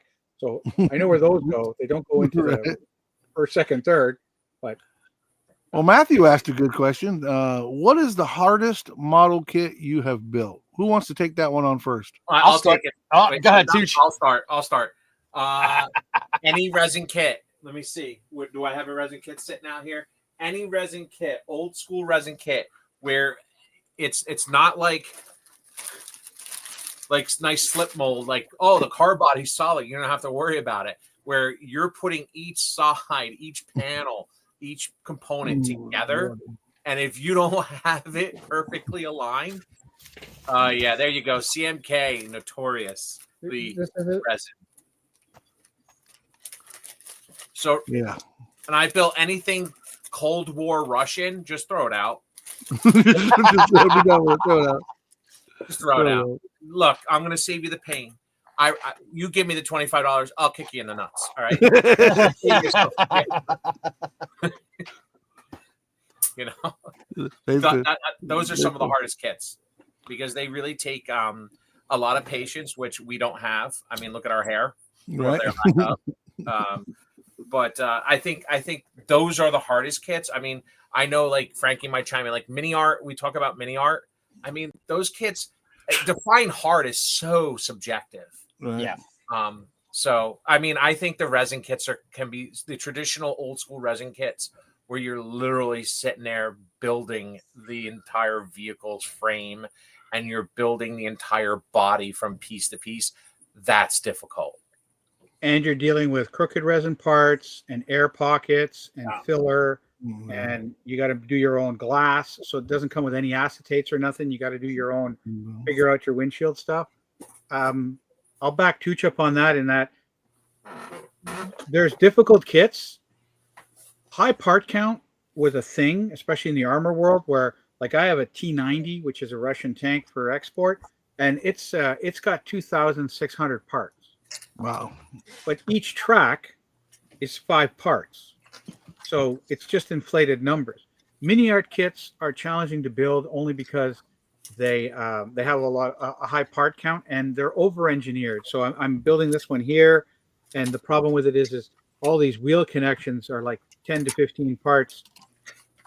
I tend to build older models, which people try not to build because those are a challenge because parts always don't fit.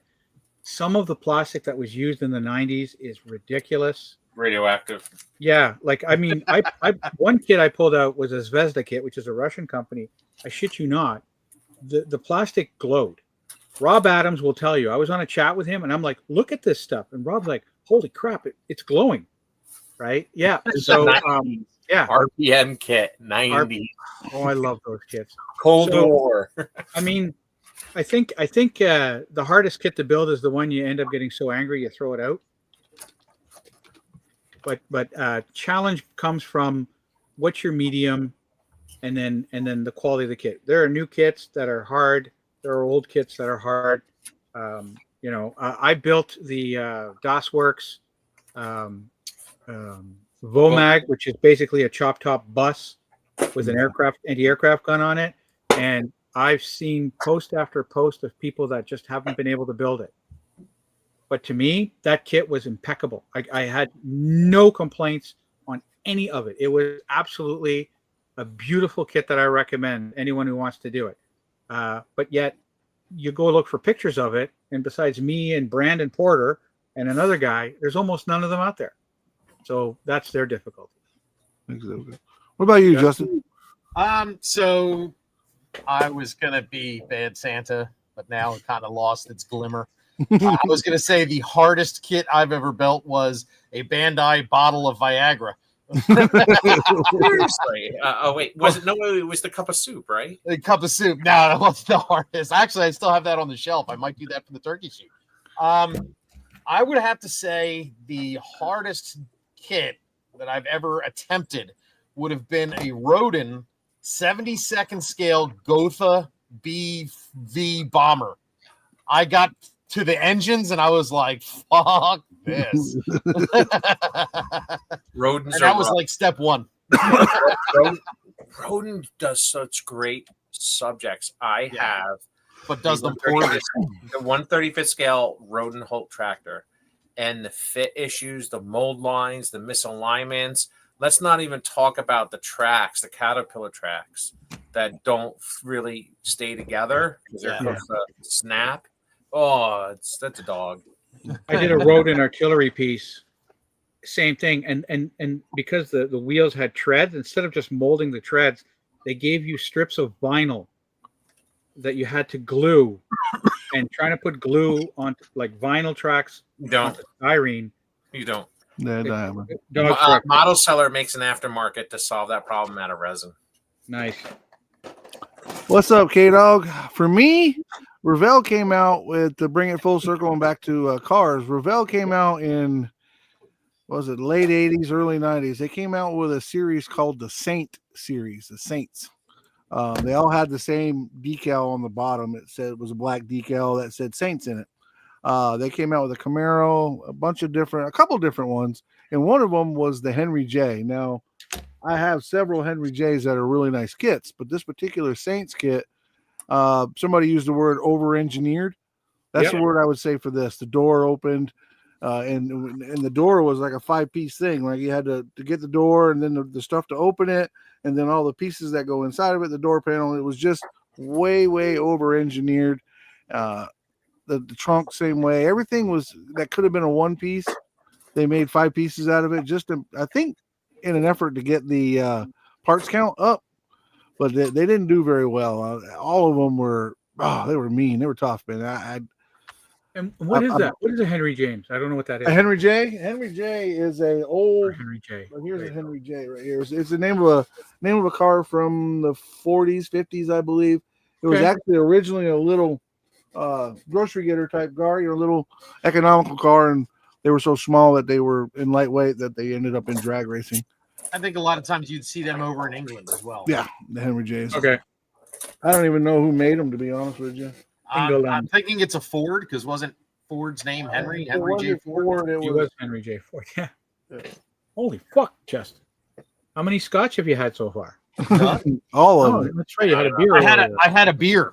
Yes. I had a beer. Those over for me to build this game too. Justin's on his A game. Hell yeah, I am. Actually, I before we got going on this, I started dinner. I got a roast cooking. I'm going to make hot roast beef, and oh my god, is it smelling delicious right now? Oh, but you got about 6 more minutes left, and then you can go tell everybody how great that was.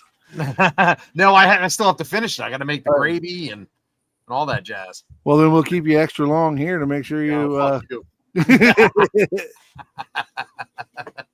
I'll stay okay. But K-Dog, I met him at the show in Mooresville. Great guy. Kaiser. Yep, Kaiser was one. Kaiser actually owned AMC prior to, or owned the Jeep brand prior to, if it's the same Kaiser, it's spelled different, but if it's the same Kaiser, they owned AMC or Jeep before AMC did. But my buddy had an AMC Javelin, the 390, 396. I can't remember what the engine is. And God, I love that thing. He was rebuilding it, like it was running, but he would, like he would floor it, and you could see where the gravel had dug into the asphalt. Go to the high torque motors. Kaiser built the Henry J. That makes sense. Kaiser Fraser Corporation. Yeah. Kaiser is also the guy that owned Jeep prior to AMC. He's the one that came up with the M715 and the military stuff was the Kaiser brand. But Kaiser was one of the last originals, again, from all the conglomerates that got together to make AMC. But we'll leave that alone because last time I took off on that tangent, we were an hour into it and I had to take a breath. Well, we could do bikes and talk about AMF and what it did to Harley Davidson. Yeah. If you want to get angry. No, we're good there. We're good there. People forget that. Sorry to bring back the trauma, guys. Well, on that note, you guys have been here all long enough and done this enough times. We're creeping up. What's up, Jeff Lawless? Hope you're feeling better, bud. Jeff was been in and out of the hospital. Hope he's doing well. But we are creeping up on our last 4 minutes, and as you guys know, we like to give everybody a chance to promote their channels, their whatever they got going on, talk about it, get it out there for the rest of the world. So, Mr. Tooch, do you want to go first? Oh, sure. So you can find me on Facebook. Yeah, usually I just posted in the Manius what I've done so far with the car kit. But I got Tooch's Scale Oddity page on Facebook, and then you can find me on all the usual Facebook pages I post on. So that's where you can find me. Sweet. Mr. Frank Donati? So, I mean, I got my own profile on Facebook, but I do have a modeling page called Big Daddy's Plastic Fantastic. Best name for a show. Best name for a page ever. Big Daddy, sexy Thanks, man. buddy. Beast. Wait till I get T-shirts done. Right. That's on Facebook, on Instagram, and again the podcast. And I do hang out. The podcast. What podcast is that? That would be the Modeling Insanity podcast.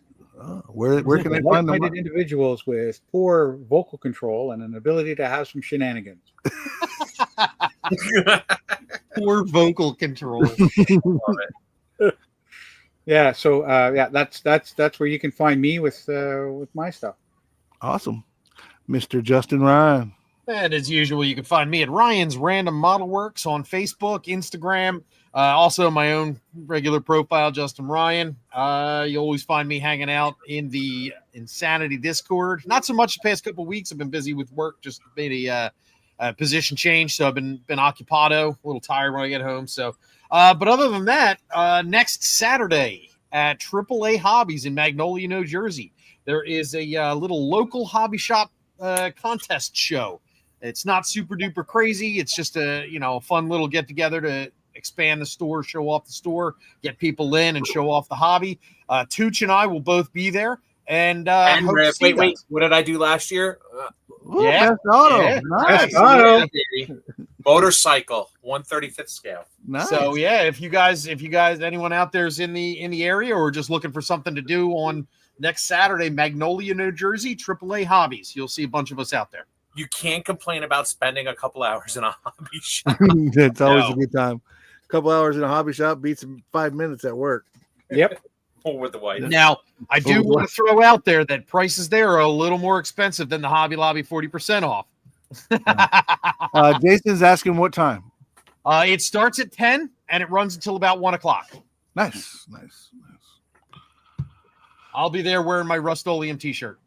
Be looking forward to it. Oh, and what's nice is they'll have a discount table too. Yes. Scratch and Den. You can usually pick up some good stuff. And Justin, you didn't tell him, AAA Hobbies is the brick and mortar of the established Mega Hobby online. So if you don't see it on the shelf, you could ask the right person, and you might be able to walk out of it from the Mega Hobby warehouse that sits behind. Absolutely. Actually, you can actually ask at the front desk. Yeah. And they'll go back and find it if it's on Mega Hobby's website. So sweet. Well, all right, that it. And where can we find you, Mike? You can find me at the here on Sundays from 4 to 6, and of course at my Scale Model Outlaw page. But you can also find us once a month, myself, Jason, Justin, Mr. BG, and our good friend Jody Doyle at the Model Car Mania podcast. You can find that on Apple and Spotify and all of your podcast formats. He's got us smothered all over the place out there. So I got to learn that a little bit better. I know there's a bunch of them, but I know we're on them. So that's all good. And along with the Insanity podcast, you can see those guys there. I want to say thank you to Frankie and to Steve. Thank you guys for filling in for us. Your opinions and your experience are overwhelming and awesome, and great tips. And we appreciate having you guys on here. And of course, anytime we can get Tooch to build a car, there it is. Hang on, Tooch. Hang on. I want to get you up on. I'm going to use Justin's word as embiggen you as soon as I can find my cursor. There you are. So we're working on the. Let's see it. Oh, it won't. There you go. Working. It's so white. Why white? It is white. Mine whitewashed out too. Yeah, I know, but I've got the front end mostly built. I got the engine mostly built, except for the chrome stuff. So I got to figure out how to de-chrome that stuff. The engine's mostly built, except for the chrome stuff. So I'm building it sub-assemblies so that I can paint it and then start assembling it when the time comes. Nice. Yay. Nice. It's always something, right? And let me see, where did I leave off? Yep, the Car Mania podcast. And obviously on Sundays next week, the regular crew will be back. We'll have Jason, Jody, Tim. They're all out at the show, so we'll have our regular crew back next Sunday. Justin? Well, that reminds me, if one of you guys want to jump in, I actually have the last MFCA club meeting of the year next Sunday. So my seat will be open. Well, there you go. Anybody taking that bite? I think we should let the listeners and the viewers take a poll of who they want. Oh, And neither of us will take offense. Right. all right. We should have done this 20 minutes ago. Everybody signed off. All right, guys. For those of you that are still here, who do you want to see next week? Do you want the awesome Steve Tooch or the man beast that is Mr. Frank Donato? Man beast. I vote for the man beast. Vote for the man beast. Let's see if there's anybody left to vote. They probably all signed off. Okay. I let Frankie do it because I might not have a bench next week. So. Yeah, that's right. right. You said you were on. Yeah. All right, I'm all the over votes for are in. Neither. Neither. All the Thanks, votes. Mr. Kreger. All the votes are in. Someone and a little nobody won. sexier. Oh, Someone a little geez. sexier. I'll wear tassels. Frankie, Whatever. Glenn. There you go, Frankie. There's 2 votes for you. You got mine. There you And Glenn. You're in. Man beast because I Man want. beast 'cause I want. Awesome. Oh, that's great. Man beast. There it is. All right. Oh, you're blowing it away. Oh, look at Man it. beast. I gotta grow my body hair back. No more waxing. Dominic's been quiet all day. He had to come in with the man beast. So I was like, I'm catching this before I get out of here. Drop in the man beast. Frank, you gotta get the wife to crochet you like a nice man beast hat. Right? My daughter. Your daughter. To go, Right. to go along with your emotional support butt plug. An emotional support butt plug. If you work with Rob Riv, you too need an emotional support butt plug. Oh shit! Hey, we're going out on a high note, ain't we? Either way, we all win. We want the first Darren back. Good call. Oh God, that's a great to Darren. Yeah, Bewitched was Darren, right? Yeah, Bewitched was Darren. Darren 1 or Darren 2. Yes. Which dick are we? Either way, we win. Dick York, Dick Sargent, Sergeant Okay. York. Dave says, "How do you not go with the man beast?" I got to come up with a better nickname for Tooch, man. You're getting washed out here, bud. We'll On that note, you can expect to see myself, Jason, Tim Ryan, Jody, and the man beast will be filling in next week for us. Till then, y'all have a good one. Be safe. Remember, be kind to each other. And as always, keep on modeling. See you next week.